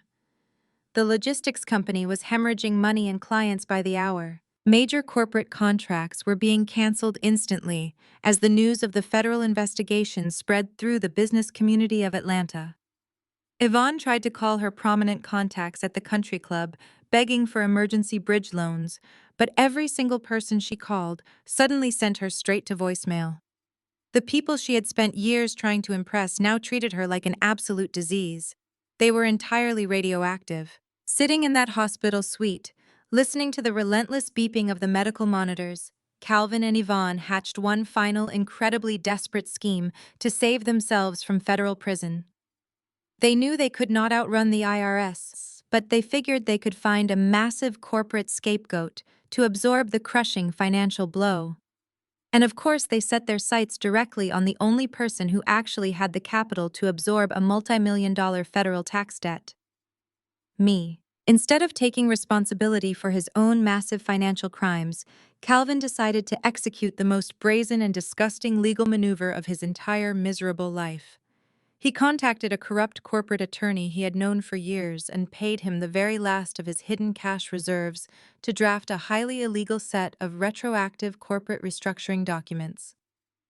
Calvin and Yvonne deliberately forged my signature on these massive, legally binding contracts. They created a complex, fake paper trail, claiming that my highly successful private equity firm had officially acquired their failing logistics company over a year ago. They backdated every single document using fake notary stamps to make it look like my holding company was the legal parent guarantor of their entire freight empire. Their twisted goal was incredibly simple and utterly malicious. By making my firm the legal parent company, they were attempting to legally transfer the entire crushing weight of their massive IRS tax debt directly onto my corporate shoulders. They wanted the federal government to hold me entirely responsible for the millions of dollars they had stolen and laundered. They actually thought they could sacrifice my entire hard-earned corporate empire just to keep themselves out of federal prison. 3 days later, I was sitting in my penthouse executive office in Buckhead, reviewing an acquisition portfolio, when my head of security called my private line. He informed me that 4 federal agents from the Internal Revenue Service Criminal Investigation Division were standing in my corporate lobby demanding to speak with me immediately. My executive assistant looked terrified, but I simply smiled and told security to send them directly up to my office. I had been waiting for this exact moment for 5 long years. The heavy glass doors of my office slide open, and the 4 federal agents walked in, looking incredibly stern and completely unamused. The lead agent, a tall, intimidating man in a dark suit, flashed his federal badge and placed a massive stack of legal files directly onto my mahogany desk. He informed me that my private equity firm was officially under federal investigation for massive tax evasion and corporate fraud in connection with my father's logistics company. He stated that according to the corporate restructuring documents my father had provided to the government, my holding company was legally responsible for over $9 million in unpaid back taxes and federal penalties. He coldly informed me that if I did not immediately surrender my corporate financial record, pay the massive debt, they would begin seizing my personal and business assets by the end of the business day. My entire executive board was sitting in the room completely horrified by the federal threats, but I remained absolutely unbothered. The lead agent crossed his arms and stared down at me, clearly expecting me to break down in tears or immediately call a team of defense attorneys to beg for mercy. He truly believed he had just delivered a fatal blow to my entire corporate empire. He thought I was just another corrupt executive caught in a massive web of family lies and financial deception. My parents had completely convinced the federal government that I was the wealthy mastermind behind their entire tax evasion scheme. They threw their own daughter to the federal wolves without a single second of hesitation just to save their own pathetic skins. I slowly stood up from my leather executive chair and walked over to the sleek espresso machine sitting on my office credenza. I casually poured myself a fresh cup of coffee, the rich, dark aroma filling the tense, silent room. I took a slow, satisfying sip and turned back to face the 4 federal agents who were staring at me in complete confusion. I walked back to my desk and picked up the stack of forged corporate documents they had just slammed down. I glanced at the fake signatures and let out a soft, genuine laugh. I opened my desk drawer and pulled out a thick, heavily sealed file folder bearing the official insignia of the Securities and Exchange Commission. I dropped the folder right on top of their fake documents.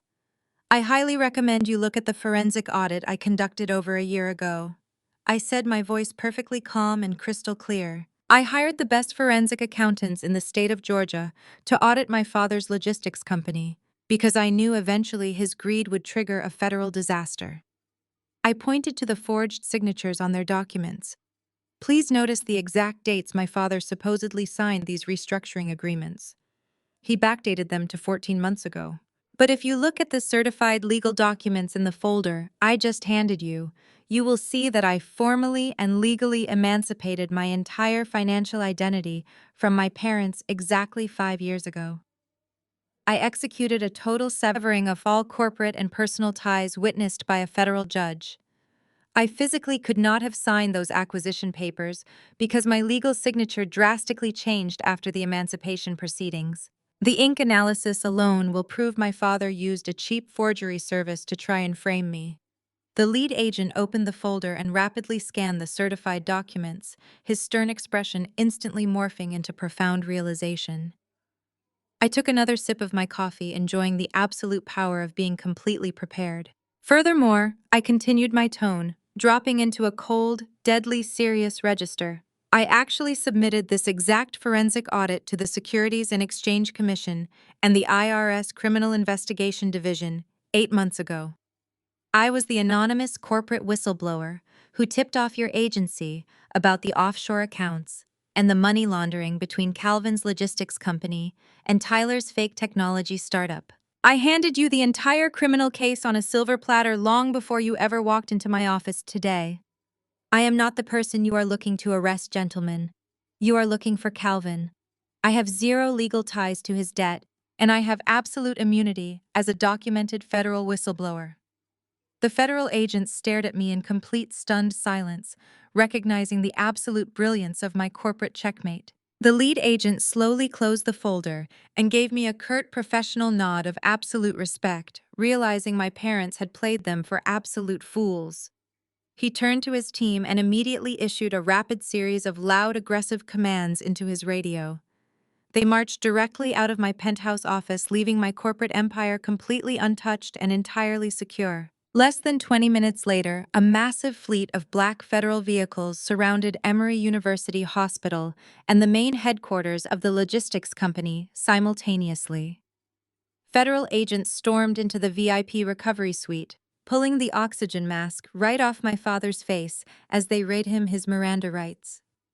Calvin was officially indicted for massive federal tax evasion, corporate fraud, and money laundering, while still lying helplessly in his hospital bed. The dust from the federal raid had barely settled when my personal security intercom buzzed loudly, echoing through my quiet, expansive luxury estate.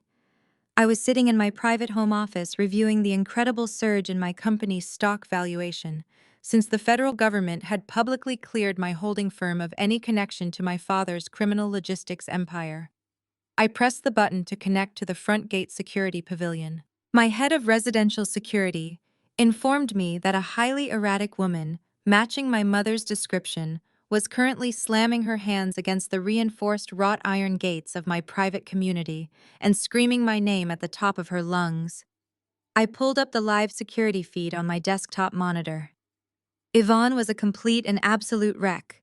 The meticulously crafted high society church lady persona was entirely gone. Her expensive silk blouse was wrinkled and stained with sweat, and she was completely missing one of her designer shoes. She was gripping the metal bars of the security gate, crying hysterically, and demanding that the guards let her inside immediately. I told security to keep the gates locked, but to patch her audio directly through to my office speaker. The moment the connection clicked open, my mother began wailing into the intercom system like a wounded animal. "Zaria, you have to save us!" she screamed, her voice cracking with pure desperation. "They took your father away in handcuffs. They dragged him right out of his hospital bed and threw him into a cold concrete holding cell. The federal judge denied his release on personal recognizance because he is considered a massive flight risk. His bail is set at $1 million in cold hard cash, and Tyler needs $500,000 for his armed robbery and assault charges. We need $1.5 million immediately, Zaria. You have to call your broker and liquidate your corporate stock options right now. You have to bail them out today." I listened to her frantic demands, feeling absolutely nothing but a cold, deep sense of vindication. She was not calling to apologize for attempting to frame me for a massive federal tax crime just 24 hours earlier. She was not calling to check on my emotional well-being after her son-in-law pointed a loaded handgun directly at my chest. She was only calling because her primary sources of fraudulent income were currently sitting in federal custody, and she desperately needed to force her discarded scapegoat daughter to open her checkbook. I pressed the intercom button and spoke with a terrifyingly calm voice. "Why on earth would I liquidate my hard-earned corporate stock options to bail out two men who literally just tried to destroy my entire life?" I asked simply. My mother gasped loudly, acting as if my very logical question was an act of profound violence against her. "Because we are your family," Yvonne shrieked into the call box, her voice growing incredibly shrill and manipulative. "We share the same blood, Zaria. Your father is a prominent, respected black man in this city. You cannot just sit back in your luxury mansion and let a bunch of white federal agents put your own father in a metal cage like a common criminal. You have a moral obligation to protect this family from the racist justice system. You need to write the check right now, or God will strike you down for your wicked greed." The sheer absolute audacity of her pulling the racial injustice card to excuse my father's massive deliberate corporate fraud was truly astounding. She was intentionally trying to weaponize our cultural history and my basic human empathy to fund the release of a man who willingly stole millions of dollars to impress his white son-in-law. I did not bother responding over the intercom. I stood up from my desk, walked out of my front door, and began the long, deliberate walk down the paved driveway toward the security gates. I wanted to look her directly in the eyes when I delivered my final answer. The heavy Georgia heat was suffocating as I approached the towering wrought iron gates of my estate. Yvonne stopped screaming when she saw me walking toward her. A bright flash of greedy hope suddenly appeared on her tear-stained face. She desperately clung to the metal bars, truly believing that my physical presence meant I had brought a certified check to save her pathetic lifestyle. "Oh, thank God," she cried out, reaching her hand through the gaps in the iron gate. "I knew you would not abandon your family. I knew you would do the right thing and pay the bail money. We need to hurry down to the courthouse before they process the transfers." I stopped walking, leaving a deliberate distance of 5 feet between myself and the gate. I crossed my arms and stared at the woman who had birthed me, feeling absolutely no connection to her whatsoever. "I did not bring you a check," I stated, my voice carrying clearly through the warm, humid air. "And I am certainly not going to the courthouse with you." Yvonne froze completely, her outstretched hand dropping slowly back to her side. "What are you talking about?" she stammered, her eyes wide with fresh panic. "You have the money, Zariah. I know you have the money. You just bought an entire commercial building in Midtown. You can easily afford the $1.5 million to get your father and your brother-in-law out of that terrible place." I took a slow, deliberate step closer to the gate, narrowing my eyes. "My father put himself in that cage, the exact moment he allowed a white con artist to steal from his own daughters." I said, my words slicing through her desperate delusions like a razor blade. "He chose to cook his corporate books. He chose to launder millions of dollars through offshore cryptocurrency accounts. He chose to forge my signature on federal tax documents to try and frame me for his massive illegal crimes. The federal agents did not target him because he is a prominent black man mother. They targeted him because he is a sloppy, greedy criminal who got exactly what he deserved." Yvonne grabbed the metal bars and shook them violently, her face contorting into a mask of pure, absolute rage. "You ungrateful little witch," she screamed at the top of her lungs. "He is your father. You are supposed to protect us. You have enough money to make all of this go away quietly. You are supposed to be our safety net." I looked at her with pure disgust. "I am a chief executive officer," I replied coldly. "I am a venture capitalist. I am a real estate magnate. But I am absolutely not a bank for convicted felons. You bet your entire future on Tyler and Jasmine because you thought their fake proximity to whiteness would elevate your social status in Atlanta. You actively despised me because I refused to play your toxic respectability games. Now you get to live with the exact consequences of your terrible investments." Yvonne began to sob hysterically, realizing that her manipulation tactics were completely useless against my impenetrable boundaries. She begged and pleaded, promising that Calvin would pay me back every single penny with interest once his logistics company recovered. I simply laughed at her ridiculous promises, reminding her that the federal government was currently seizing every single freight truck and warehouse Calvin had ever owned. There was no logistics company left to save. It was entirely gone, and their fake wealth was permanently erased. I turned my back on my mother, ignoring her desperate screams echoing behind me, and walked calmly back up the driveway to my beautiful, peaceful home. Later that same afternoon, I decided to make a very specific, highly calculated visit to the Fulton County Jail. I did not go there to offer any financial assistance or emotional support. I went there to deliver a very special package. The county jail was loud, chaotic, and smelled heavily of bleach and absolute despair. It was a stark, terrifying contrast to the luxury midtown penthouses and exclusive country clubs Tyler was completely accustomed to. I checked in with the front desk and waited patiently in the sterile visitation room, sitting in a cheap plastic chair behind a thick pane of bulletproof glass.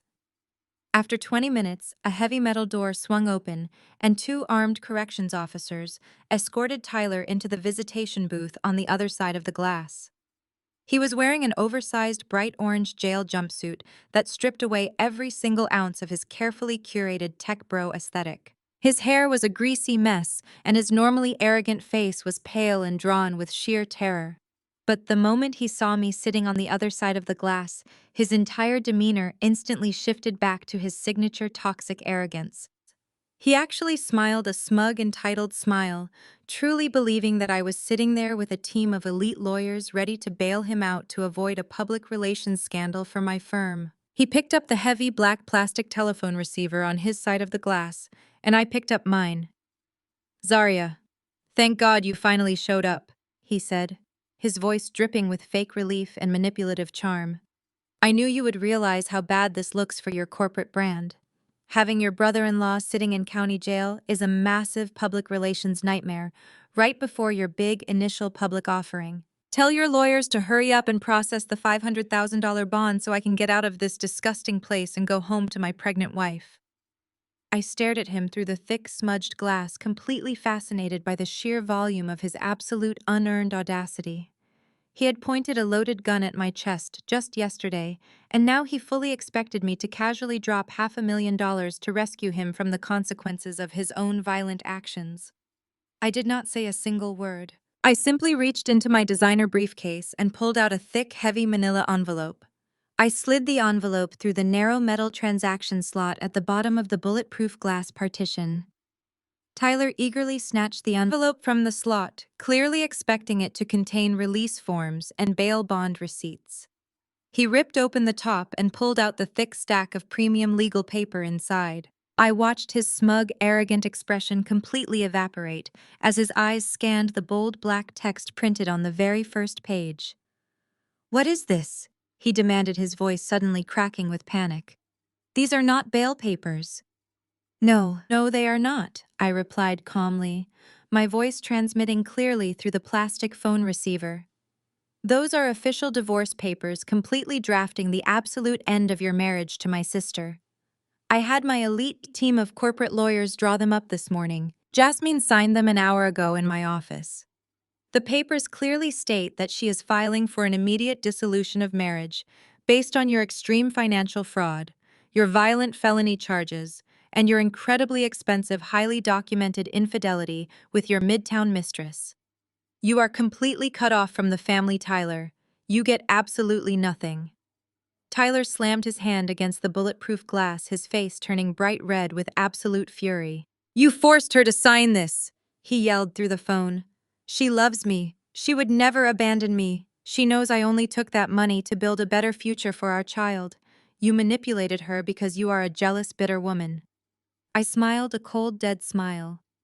"I did not have to force her to do anything, Tyler," I said softly. "Finding out that you used her parents' stolen credit cards to pay the rent for a white Instagram model was more than enough motivation for Jasmine to sign exactly where my lawyers told her to. You have no wife, no company, no mistress, and absolutely no money. You are entirely alone." Tyler gripped the phone receiver so tightly, his knuckles turned completely white. The reality of his total isolation was finally crushing his massive white savior ego. He realized he could no longer use my family as a financial shield against his massive federal crimes. But a desperate cornered rat will always try to bite.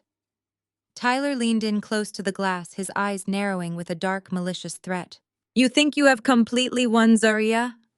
He sneered, his voice dropping into a vicious low register. "You think you can just discard me and leave me in this cell? If you do not pay my bail right now and get me the best defense attorney in Atlanta, I swear to God, I will take your entire family down with me. I know exactly where Calvin hid the rest of the money he skimmed from the logistics company. I have the routing numbers for 3 massive offshore bank accounts in the Cayman Islands that your father never declared to the Internal Revenue Service. If you do not get me out of here by midnight, I am going to call the federal prosecutors and leak every single offshore account number directly to the feds. Your father will spend the rest of his pathetic life in a federal penitentiary, and your mother will be indicted as a co-conspirator. Pay the $500,000, Zarya, or I burn your parents to the ground." He smiled a triumphant, sickening smile, truly believing he had just delivered an absolute masterstroke of brilliant blackmail. He thought the threat of my parents rotting in a federal prison would finally force me to submit and write the check.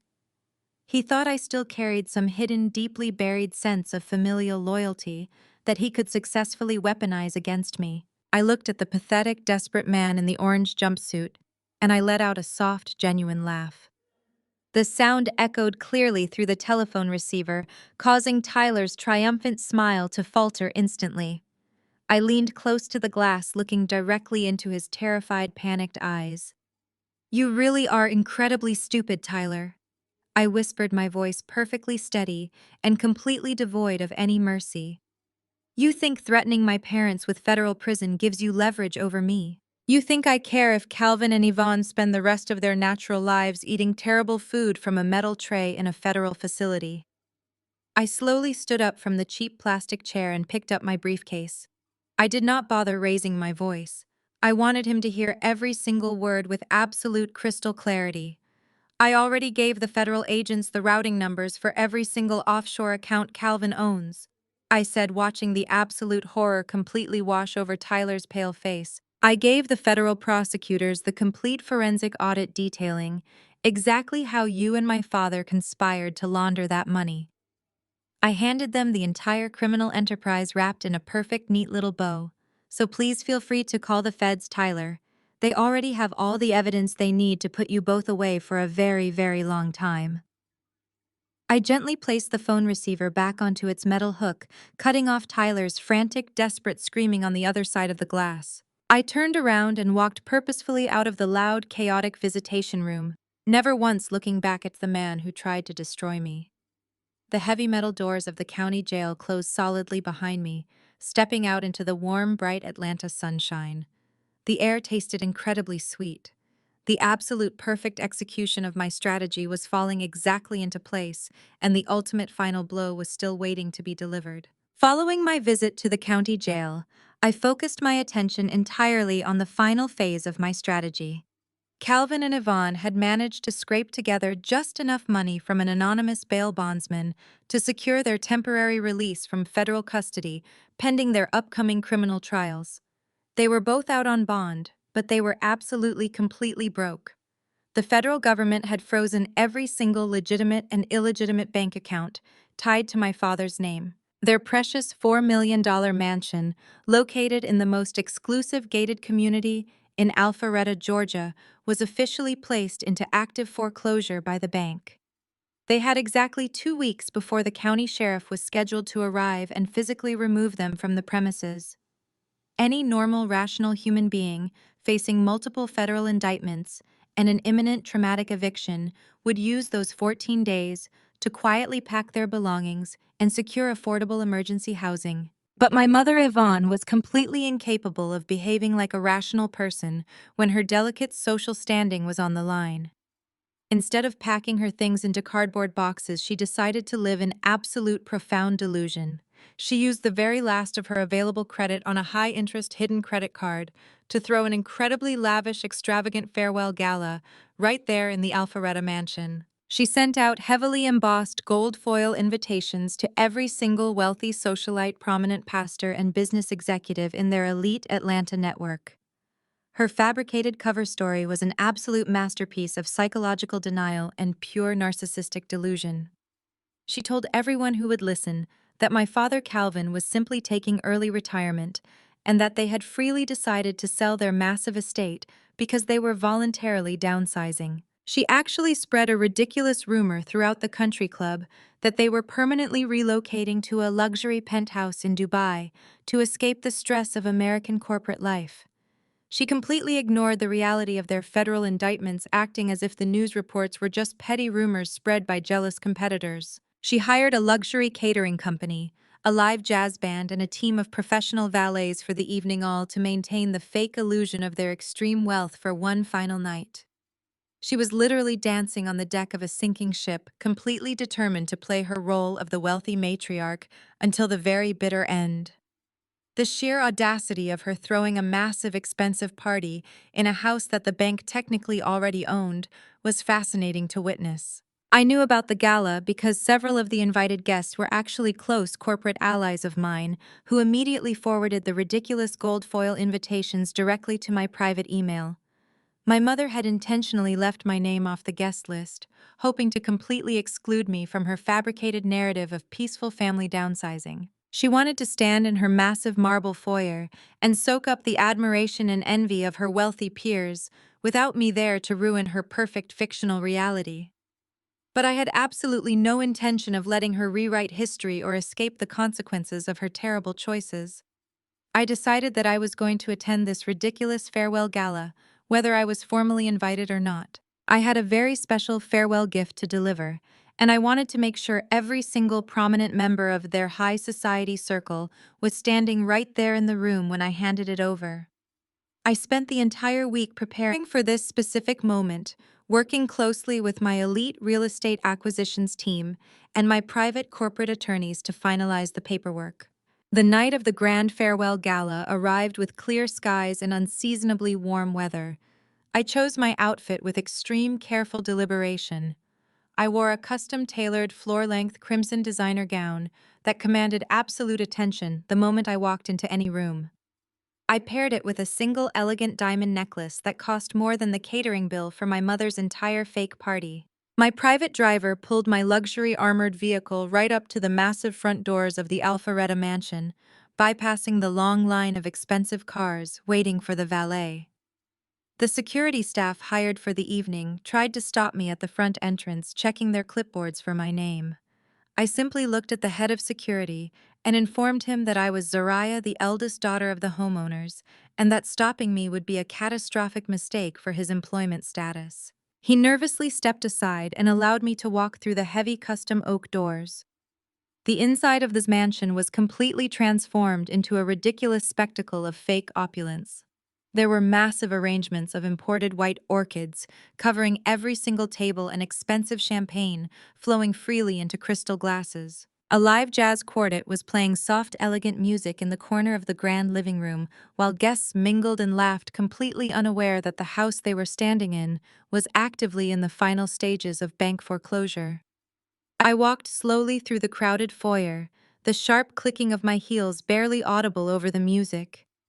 Heads began to turn as people recognized me. Whispered conversations rippled through the wealthy crowd as the prominent executives and church aunties noticed my unexpected arrival.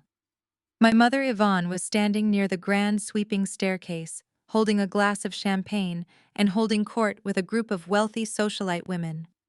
She was wearing a brand new expensive silver gown that she undoubtedly could not actually afford. When her eyes finally landed on me, her fake practiced smile completely froze on her face. The color instantly drained from her cheeks, leaving her looking pale and terrified under the bright crystal chandelier. She excused herself from her circle of friends and rushed over to me, moving with a frantic, desperate energy. She grabbed my arm tightly, trying to pull me away from the center of the room and into a quieter hallway. She smelled heavily of expensive perfume and pure, unadulterated panic. "What are you doing here, Zaria?" she hissed through gritted teeth, her voice low and frantic so the nearby guests would not hear. "You are not invited to this party. You need to leave right now before you ruin everything." I calmly removed her shaking hand from my arm, smoothing out the fabric of my crimson gown. "I would not miss your big farewell celebration for the world, Mother," I replied, my voice perfectly level and entirely unbothered.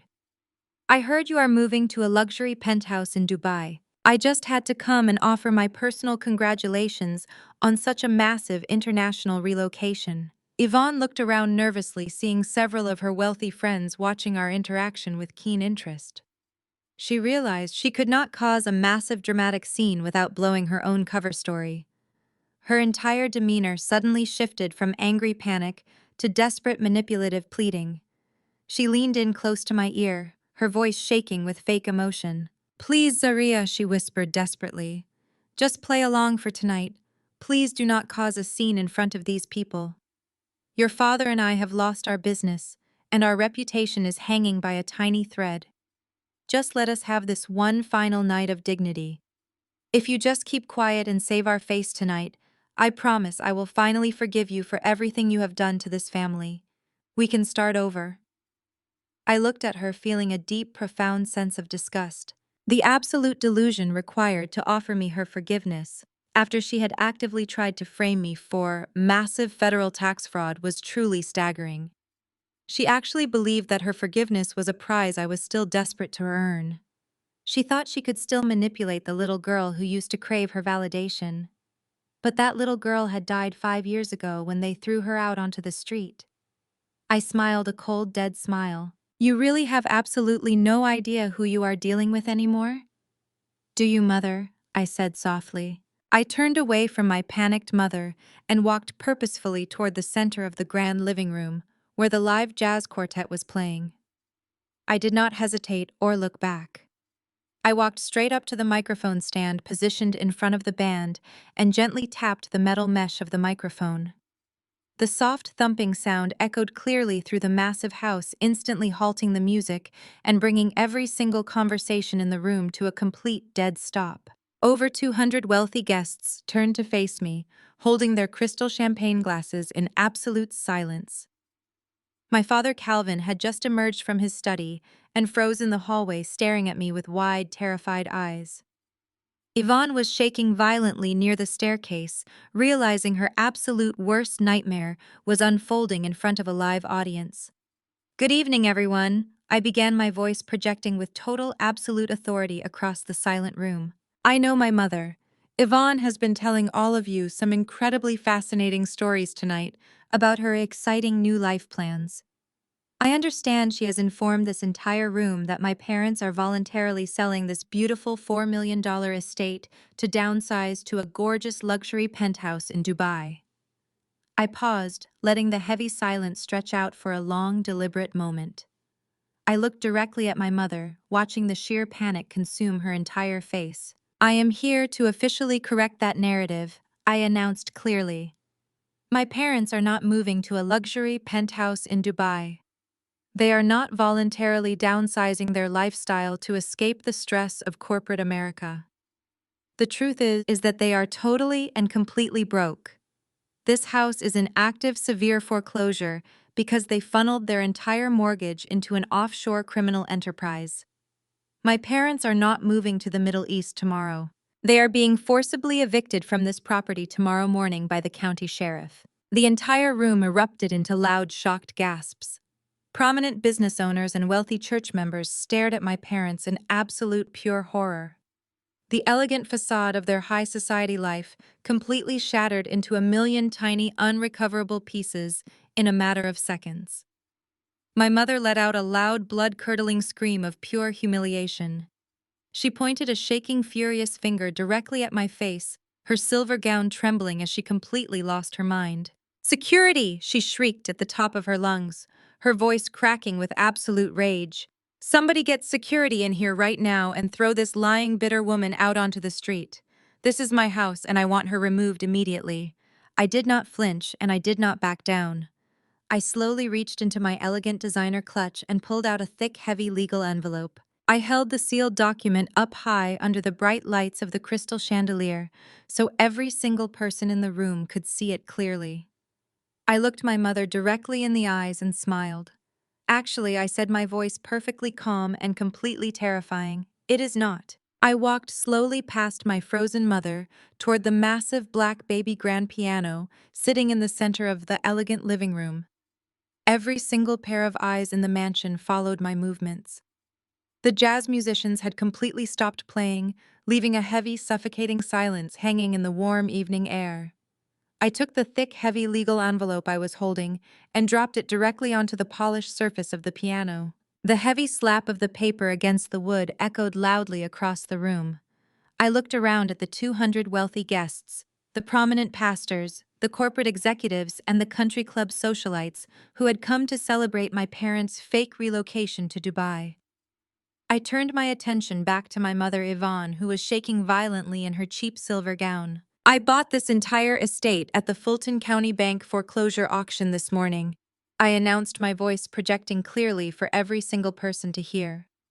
"I paid for the entire property in cold, hard cash." The collective gasp from the crowd was absolutely deafening. People began whispering frantically to each other, completely horrified by the sudden explicit confirmation of my parents' absolute financial ruin. I wanted them to hear every single detail of my parents' total destruction.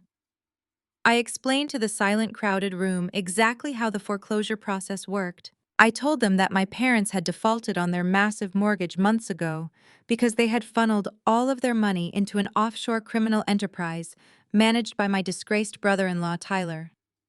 I made sure the prominent church members understood that the people they admired were nothing but common criminals waiting for their federal tax evasion trials. Calvin stood in the hallway doorway, his face completely ashen, looking like he might have another panic attack. The wealthy friends who had been drinking my mother's expensive champagne just minutes ago were now staring at her with pure, unadulterated disgust. They realized they had been invited to a fake party thrown in a house that my parents no longer legally owned. The sheer level of public humiliation was absolutely staggering. My parents had spent 40 years building a pristine, flawless image of Black excellence and extreme generational wealth. They had looked down on working-class people and judged anyone who did not meet their ridiculous toxic standards. They had isolated me and treated me like a financial burden simply because I refused to bow down to their superficial demands. Now they were being exposed as broke, fraudulent squatters living in a foreclosed property that officially belonged to the daughter they had discarded and abused. The poetic justice of this exact moment was more intoxicating than any corporate merger I had ever finalized. I walked around the piano and tapped my manicured finger against the thick legal envelope. The deed to this property is officially registered under the name of my primary private equity holding firm, I stated firmly. My legal team finalized the immediate transfer of ownership at noon today. You do not own this $4 million mansion anymore, Yvonne. You do not own the custom chandeliers, the imported marble floors, or the private tennis courts. You are officially trespassing on my private commercial property. The reality of the situation crashed down on the guests, causing several prominent socialites to quietly set their crystal champagne glasses down on the nearest tables and begin edging toward the front doors. They wanted absolutely nothing to do with the toxic radioactive fallout of my parents' massive public disgrace. They knew that associating with federal criminals who threw fake parties in foreclosed homes would completely ruin their own social standing in Atlanta. I watched my father, Calvin, slowly lean against the hallway wall, completely defeated and entirely broken. The logistics empire he built was gone. His offshore accounts were frozen by the federal government. And now the very roof over his head belonged to the daughter he had tried to frame for his massive federal tax crimes. The supreme checkmate was completely flawlessly executed. I had cornered them in front of their most valued audience and stripped away their very last remaining ounce of fake dignity. The sweet taste of absolute victory was incredible. I watched my mother trying to catch her breath, her chest heaving as she stared at the legal documents resting on her precious piano. She had spent thousands of dollars on borrowed credit just to throw a party in a house that was legally mine. The glorious poetic justice of her throwing an extravagant celebration just to have me publicly claim the very floorboards beneath her feet was a level of revenge I had meticulously planned for 5 long years. My private security guards positioned themselves discreetly near the exits, ensuring that my family could not attempt any physical retaliation against me. I stood tall and unbothered, basking in the glorious destruction of the toxic empire that had tried to crush me since I was a child. The elite guests were actively recording the entire incident on their mobile phones, ensuring that the social ruin of my parents would be permanently archived and heavily distributed across every single affluent neighborhood in the city. There was absolutely no escape from the brutal, undeniable truth I had just dropped onto the baby grand piano. Yvonne stared at the envelope on the piano, her mind desperately scrambling to find a way out of the crushing public humiliation. She was completely incapable of processing the fact that she had entirely lost the war. Her deeply ingrained narcissistic delusions immediately kicked into high gear, attempting to completely rewrite the narrative right in front of the stunned guests. The deep, absolute terror on her face suddenly morphed into a bright, wide, frantic smile. She let out a loud, dramatic gasp and pressed both of her hands tightly against her chest, acting as if she had just received the most beautiful, miraculous news in the world. "Oh, my beautiful baby girl!" Yvonne cried out, her voice dripping with fake, overwhelming joy. She rushed forward across the room, her arms wide open, preparing to pull me into a massive maternal embrace. "I knew you would not let us lose our beautiful family home. I knew you were just playing a trick on everyone tonight to surprise us." She turned to face the crowd of wealthy guests, tears of fake relief streaming down her cheeks. Look at what my amazing, successful daughter just did for her family, Yvonne announced proudly, trying to salvage her shattered social standing. She bought the house for us, so we would not have to move to Dubai after all. She paid off the bank to save our legacy because she loves her parents so much. Calvin suddenly stood up straighter in the hallway, his crushed ego instantly reinflating at the prospect of a massive financial bailout. He actually managed a weak smile, truly believing that I had stepped in at the very last second to rescue his pathetic life. Jasmine pushed her way through the crowd of guests, wiping her eyes, looking incredibly relieved that she might not have to live on the streets after all. The wealthy guests in the room looked highly confused by the sudden dramatic shift in tone. Some of them actually began to smile tentatively, thinking they were witnessing a beautiful, heartwarming moment of family reconciliation and incredible corporate generosity. Yvonne took another step toward me, her arms still outstretched fully, expecting me to accept her disgusting fake display of motherly affection and hand over the keys to the $4 million estate. She actually believed that her public performance would force me to play along and give them exactly what they wanted. She thought the pressure of the wealthy audience would make me cave to her ridiculous delusion and surrender my hard-earned assets to keep the peace. I did not smile, and I absolutely did not open my arms to receive her fake embrace. I took a deliberate, freezing cold step backward, ensuring that she could not touch me. My eyes were completely devoid of any emotion or warmth. I looked at the woman who had made my childhood an absolute living nightmare, and I shattered her delusional reality into a million tiny, unrecoverable pieces. "I did not buy this house for you," I said, my voice dropping into a low, terrifying register that echoed perfectly through the quiet room. The fake, joyful smile completely vanished from my mother's face, instantly replaced by pure, unadulterated horror. "I bought this massive estate because the location and the square footage are absolutely perfect for my new philanthropic project," I explained, turning to address the crowd of highly confused guests. "I am going to completely bulldoze the entire east wing of this property. I am hiring a massive construction crew to remodel this entire estate into a secure private sanctuary for young Black women who have been disowned, abused, or financially exploited by their own toxic families." The guests gasped out loud, realizing the profound, devastating insult I had just delivered. I looked directly into my mother's terrified eyes. "This house will no longer be a monument to your fake wealth and your disgusting greed," I stated firmly. "It will be a safe haven for girls who need protection from narcissistic, abusive parents, exactly like you." The crushing weight of my words hit my mother so hard she physically stumbled backward, clutching the edge of the piano for support. Calvin let out a strangled, pathetic noise from the hallway, finally realizing that there was absolutely no rescue coming. I reached into my designer clutch and pulled out a stack of formal legal documents, handing them directly to the head of the security team, who was standing nearby. "These are the official legal eviction notices finalized and stamped by the Fulton County Court," I announced. "You have exactly 12 hours to pack your cheap fake designer bags and completely vacate my private property. If you are still standing inside this house at 8 o'clock tomorrow morning, the county sheriff's department will arrive to physically drag you and your belongings out onto the street. There will be no extensions and no mercy shown to any of you." Jasmine let out a loud, agonizing scream of pure terror as the reality of her immediate impending homelessness finally struck her. She dropped completely to her knees on the expensive imported marble floor, sobbing hysterically in front of the entire crowd of high society guests. "You cannot do this to me, Zaria," Jasmine shrieked, her voice cracking with absolute sheer panic. "I have a baby on the way and absolutely nowhere to go. Tyler is rotting in the county jail and my bank accounts are completely frozen. You cannot throw a pregnant woman out onto the street in the middle of the night." I looked down at the pathetic golden child kneeling on my floor, feeling absolutely no sympathy for her self-inflicted misery.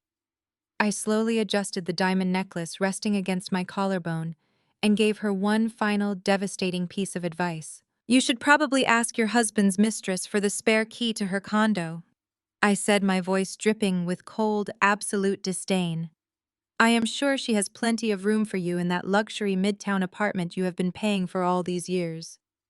Jasmine let out a horrific, blood-curdling wail of pure total despair, covering her face with her shaking hands as the wealthy guests began rapidly rushing toward the front doors, desperate to escape the toxic ruins of my family empire. The chaos inside the mansion slowly began to subside as the last of the wealthy guests practically ran out of the front doors to their luxury vehicles.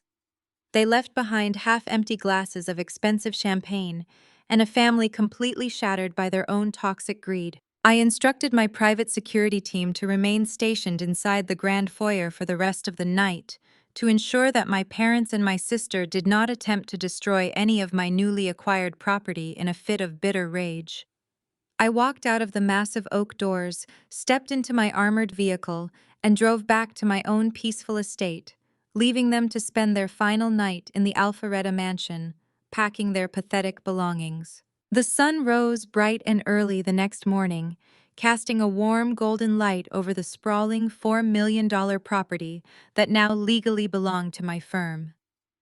At exactly 8 o'clock in the morning, a fleet of heavy white moving trucks pulled up the long winding driveway. They were closely followed by 3 marked patrol cars from the Fulton County Sheriff's Department. I arrived right behind them, stepping out of my vehicle wearing a sharp-tailored business suit holding the official court-ordered eviction documents. The lead sheriff deputy knocked heavily on the front doors, demanding immediate entry. Yvonne slowly opened the door, looking absolutely horrific. She had clearly not slept a single wink. Her hair was a tangled mess, and she was wearing a wrinkled tracksuit instead of her usual designer clothes. She had spent the entire night frantically shoving her cheap fake designer bags and whatever valuable trinkets she could find into black plastic trash bags. The deputies informed her that her time was officially up and that she needed to vacate the premises immediately. Yvonne began weeping loudly, begging the officers for just a few more hours to gather her things, but they sternly refused. They told her that my private moving crew would box up whatever was left and dump it at a storage facility. While Yvonne was crying on the front porch, the deputies realized that my father Calvin was nowhere to be found. They searched the massive empty living room and the upstairs bedrooms before finally making their way to the grand mahogany study at the end of the east wing. The heavy wooden door was locked from the inside. The lead deputy banged his fist against the wood, ordering Calvin to open the door and exit the property. Calvin yelled back from inside the study, his voice muffled but filled with absolute stubborn rage. He screamed that he built this empire from the ground up and that no one was going to force him out of his own house. He shouted that he was a highly respected corporate executive and a pillar of the Black community, and he absolutely refused to be humiliated by his own ungrateful daughter. He actually believed that barricading himself inside a room would magically stop the legal eviction process. The deputies gave him exactly 3 formal warnings to unlock the door peacefully. When Calvin stubbornly refused to comply, the sheriff deputies did not hesitate to do their jobs. They stepped back and forcefully kicked the heavy mahogany door right off its expensive brass hinges. The wood splintered loudly, echoing through the entire mansion. The deputies rushed into the study and found Calvin sitting behind his massive desk, gripping the armrests of his leather chair like a petulant child throwing a massive temper tantrum. They grabbed his arms firmly and hoisted him roughly out of the chair. Calvin began thrashing and fighting back, actively resisting the officers as they physically dragged him out of the study. He was shouting absolute nonsense about his offshore accounts and his prominent country club status, completely losing his grip on reality. The deputies expertly pinned his arms behind his back and marched him forcefully down the long hallway toward the front doors.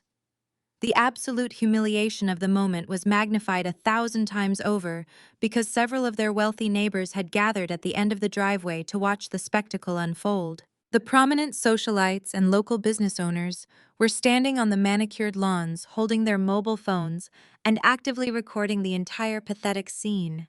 They filmed Calvin being physically dragged out of the mansion he no longer owned, kicking and screaming like a common criminal resisting arrest. Yvonne covered her face with her hands, sobbing uncontrollably as the neighbors captured every single second of their massive public disgrace. The pristine, flawless facade of Black excellence and generational wealth they had spent 4 decades carefully cultivating was being permanently broadcast to the entire city of Atlanta as an absolute complete joke. The deputies deposited Calvin on the front lawn, warning him that if he stepped 1 foot back onto my property, he would be immediately arrested for criminal trespassing. I stood on the front steps, watching them load their black plastic trash bags into the trunk of an old beat-up sedan that Yvonne had borrowed from a distant relative. They drove away from the Alpharetta mansion entirely broken and completely stripped of their toxic power. The following Tuesday afternoon, I was sitting in my penthouse executive office in Buckhead, reviewing the architectural blueprints for the new women's sanctuary I was building on the estate. My executive assistant knocked softly on the heavy glass door and informed me that my sister Jasmine had just bypassed the lobby security desk and was currently standing in the Human Resources Department, demanding to see me immediately. I was genuinely curious to see what kind of delusional performance the Golden Child was planning to deliver, so I told my assistant to send her directly into my office. A few minutes later, Jasmine walked through the doors looking like a completely different person. The entitled, arrogant glow she usually carried was entirely gone. She looked incredibly exhausted, wearing a plain dark dress that hung loosely over her pregnant belly. She did not march in with her usual demands or her toxic superiority. Instead, she slowly walked up to my mahogany desk and stood there nervously wringing her hands together. Tyler was officially denied bail by the federal judge and was currently rotting in a maximum security holding cell, waiting for his fraud and armed robbery trials. Jasmine had officially filed the divorce papers I provided, but she was now completely destitute.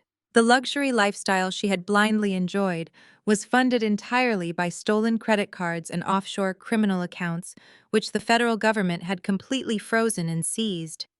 She looked down at the floor and began to cry soft, pathetic tears. "Zaria," she whispered, her voice shaking with desperate submission, "I have absolutely nothing left. The bank seized my car and the landlord locked me out of our apartment. I am sleeping on a terrible old couch in a friend's basement, and I have a baby coming in 3 months. I know I have been horrible to you my entire life. I know I stood by and laughed while mom and dad treated you like garbage. But I am begging you, please. You have this massive, successful company, and you employ hundreds of people. I have a business degree from a state university. I am smart, and I can work hard. Please just give me a corporate job at your firm. I will do absolutely anything you ask me to do.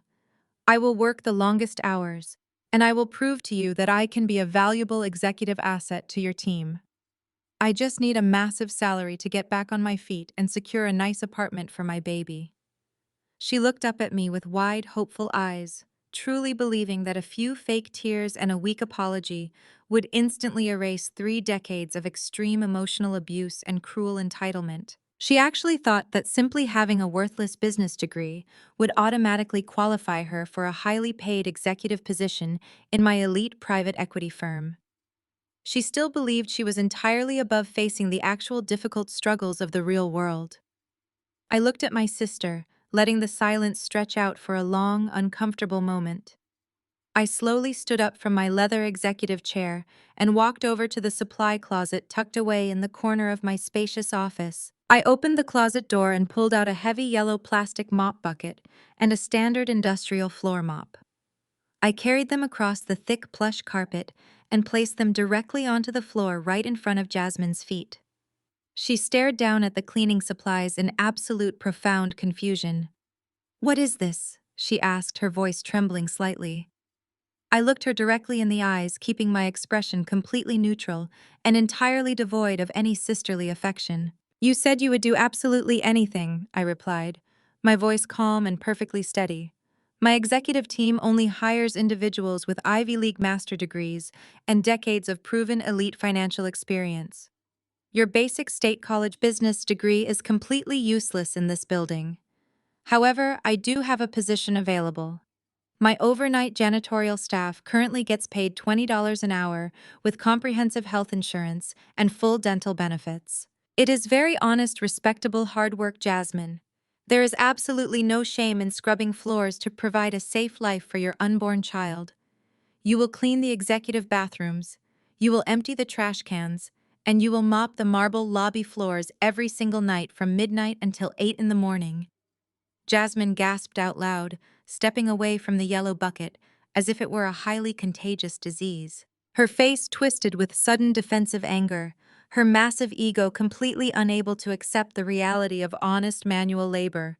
"You want me to be a janitor?" she shrieked, her voice rising in pitch. "You want your own pregnant sister to scrub toilets in the building you own? That is incredibly degrading and completely humiliating. You are just trying to torture me for your own sick amusement." I smiled a cold, sharp smile. "I am offering you a fully benefited job to keep your child off the streets," I corrected her.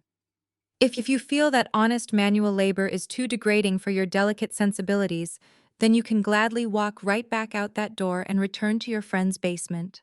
The choice is entirely yours. But if you want this janitorial position, you will not be getting any special family treatment. You will have to walk downstairs to the Human Resources Department, fill out the standard application forms, and pass a basic background check, just like every single other employee in this building. I turned my back on her and walked calmly back to my desk, sitting down to review my architectural blueprints. Jasmine stared at my back for several long seconds, her chest heaving with frustrated, angry sobs. She finally realized that the golden child pedestal had been completely permanently destroyed, and she would never ever receive another unearned handout as long as she lived. She slowly turned around and walked out of my office, her shoulders slumped in total defeat, heading directly toward the Human Resources Department to swallow her pride and apply for the cleaning job.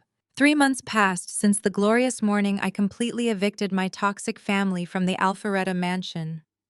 The federal justice system moved surprisingly fast when federal agencies had a perfectly documented forensic paper trail handed directly to them on a silver platter.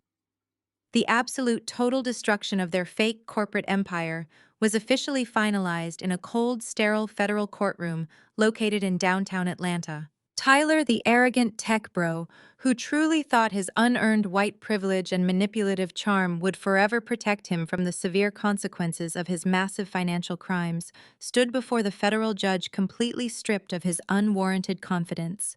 He was sentenced to 8 long, miserable years in a maximum security federal penitentiary for his extensive list of felony charges, including massive tax evasion, corporate fraud, armed robbery, and interstate money laundering. There were absolutely no smug, entitled smiles left on his pale face as the heavy metal handcuffs were placed tightly around his wrists for the final time. My father Calvin managed to narrowly avoid a federal prison sentence, but the strict plea deal he was ultimately forced to accept absolutely decimated his massive, fragile ego. In exchange for staying out of a concrete prison cell, Calvin was permanently legally banned from ever owning, operating, or managing any corporate business entity for the rest of his natural life. The prominent logistics magnate, who used to ruthlessly command executive boardrooms and actively look down on working-class people, was completely stripped of his entire corporate identity and his fabricated wealth. The massive federal financial penalties completely drained whatever hidden pennies he had left in his secret offshore accounts. To barely survive and slowly pay his crushing court-ordered restitution, Calvin was forced to take a minimum wage job working as a front door greeter at a local discount hardware store. The absolute sheer daily humiliation of having to wear a bright orange cheap store vest and hand out metal shopping carts to the very same wealthy Atlanta residents he used to actively mock was a perfect poetic punishment far worse than any isolated jail cell could ever provide. My mother Yvonne suffered a completely different kind of devastating permanent imprisonment. The high society, Atlanta elite, the prominent influential church aunties, and the wealthy country club socialites completely and permanently excommunicated her from their exclusive, highly guarded circles. When Yvonne desperately tried to walk into her favorite upscale Buckhead boutiques or attend the elite Sunday church services, the wealthy women she used to eagerly gossip with would immediately turn their backs, completely ignoring her presence and pretending she simply did not exist. She became a total, absolute, invisible ghost in the very city she used to falsely rule with an iron fist. Stripped of her expensive designer gowns and imported diamond jewelry, she was forced to permanently move into a tiny, rundown one-bedroom apartment with Calvin in a highly undesirable neighborhood. And then there was Jasmine, the spoiled golden child, who had spent her entire privileged life truly believing she was entirely above honest hard work and basic personal responsibility. After she loudly and arrogantly rejected my incredibly generous offer to join my fully benefited janitorial staff, she quickly realized that the real world absolutely does not hand out luxury executive salaries for a basic college degree and a massive sense of toxic entitlement. Facing rapidly mounting medical bills for her upcoming pregnancy and the crushing, suffocating weight of her completely maxed out stolen credit cards, Jasmine was heavily forced to take a job, working exhausting back-to-back double shifts as a waitress at a greasy 24-hour diner located right off the busy interstate highway. The golden sister who used to look down on me with pure disgust for working 3 difficult jobs to independently pay for my own college tuition was now spending her lonely nights wiping down sticky tables and carrying heavy trays of cheap fried food just to barely survive the week. The complete utter obliteration of their fake black excellence facade was absolute, undeniable, and completely permanent. They had willingly sacrificed their own flesh and blood daughter to blindly chase a toxic illusion of untouchable wealth, and that very illusion had completely swallowed them whole and spit them out into absolute profound ruin. They had built a massive, towering house of cards entirely out of lies, greed, and profound manipulation, and I was the unexpected gust of wind that completely leveled it to the ground. Seeing them forced to live the exact same difficult, struggling life they had previously mocked and belittled was the absolute definition of karmic justice. They no longer had the financial resources or the social standing to ever hurt, manipulate, or exploit anyone else in the city of Atlanta ever again. The toxic empire was entirely dead and buried under the crushing weight of their own monumental hubris. While they were busy drowning in the absolute misery of their own self-inflicted consequences, I was busy building a magnificent, breathtaking new legacy. I stood quietly in the grand, expansive foyer of the newly remodeled Alpharetta estate, taking in the stunning transformation. The massive property looked completely, entirely different now. The dark, heavy, oppressive energy of my parents, toxic greed and extreme superficiality, had been entirely stripped down to the bare wooden studs and completely permanently eradicated from the premises. The entire east wing of the sprawling mansion had been completely bulldozed and expertly replaced with a beautiful state-of-the-art counseling center and modern educational facility. The expensive imported marble floors, where my mother Yvonne used to host her fake luxury galas to impress her fake friends, were now covered with warm, inviting rugs and highly comfortable seating areas. I had successfully permanently transformed the $4 million monument to their fake generational wealth into a fully funded private elite sanctuary for young Black women who had been disowned, abused, or financially exploited by their own toxic narcissistic families. The massive open space was filled with bright, brilliant natural sunlight streaming heavily through the custom floor-to-ceiling windows, illuminating the safe, beautiful haven I had purposefully created for vulnerable girls who desperately needed physical and emotional protection from parents exactly like mine. I was wearing a stunning, pristine, white tailored designer suit, holding a heavy crystal glass of sparkling water, and actively taking in the absolute profound, deep peace of the beautiful moment. The air in the grand foyer felt incredibly clean and totally unburdened by any past familial trauma. Suddenly, the quiet, gentle serenity of the empty foyer was abruptly interrupted by the soft, persistent buzzing of my personal cell phone tucked safely inside my tailored suit pocket. I slowly pulled the sleek device out and looked closely at the glowing digital screen. It was a massive essay-length text message from an unsaved, unrecognized phone number, but I knew exactly immediately who was sending it. It was my mother, Yvonne. She had somehow managed to borrow a cheap prepaid phone from someone just to bypass the strict permanent block I had placed on her personal cell phone number several months ago. I stared at the glowing screen and silently read the first few pathetic, desperate sentences. Zara, my beautiful, precious baby girl. The long text message began dripping with the exact same fake, manipulative saccharine affection she had unsuccessfully tried to use on me during her fake farewell gala. Please, you have to find it in your heart to forgive us. I know we made some terrible mistakes, But family is forever, and God commands us to forgive our own flesh and blood. Your father is struggling so incredibly much, standing on his feet all day at the hardware store, and Jasmine is completely exhausted, weeping after her long shifts at the greasy diner. We do not even have enough money left for basic groceries this week, and the baby is coming so soon. Please just send us a small wire transfer to help your family survive this darkness. I know you still have a good, kind, forgiving heart buried inside you. I stood perfectly still in my beautiful multi-million-dollar sanctuary, reading her desperate, pathetic attempt to use my basic human empathy as a personal automatic teller machine, one last final time. She still deeply fundamentally believed she could weaponize our cultural upbringing and my religious background to forcefully guilt me into saving them from the extremely harsh reality of their own massive criminal actions. I looked down at the massive block of desperate manipulative text filling my bright phone screen, and I felt absolutely completely nothing at all. There was absolutely no lingering heavy anger burning deep in my chest. There was no deep, profound, tearing sadness or heavy, exhausting grief for the loving, supportive family I never actually had. There was zero urge to type a response and explain exactly why she was completely wrong or desperately try to force her to finally understand the massive, irreversible damage she had intentionally caused me over the past 3 decades. I had spent my entire youth and young adult life desperately trying to explain my intrinsic value and my worth to people who were completely maliciously committed to totally misunderstanding me. I was entirely, absolutely done explaining myself to anyone who refused to see my humanity. I simply smiled, a soft, gentle, genuine smile of pure, unadulterated peace. I tapped the digital screen with my manicured finger and permanently blocked the new unrecognized phone number, ensuring she could never ever reach out to me again. I did not type a single solitary letter in response to her massive paragraph of fake tears. Their ultimate true punishment was not just the complete devastating loss of their material wealth or their total inescapable public humiliation in the city of Atlanta.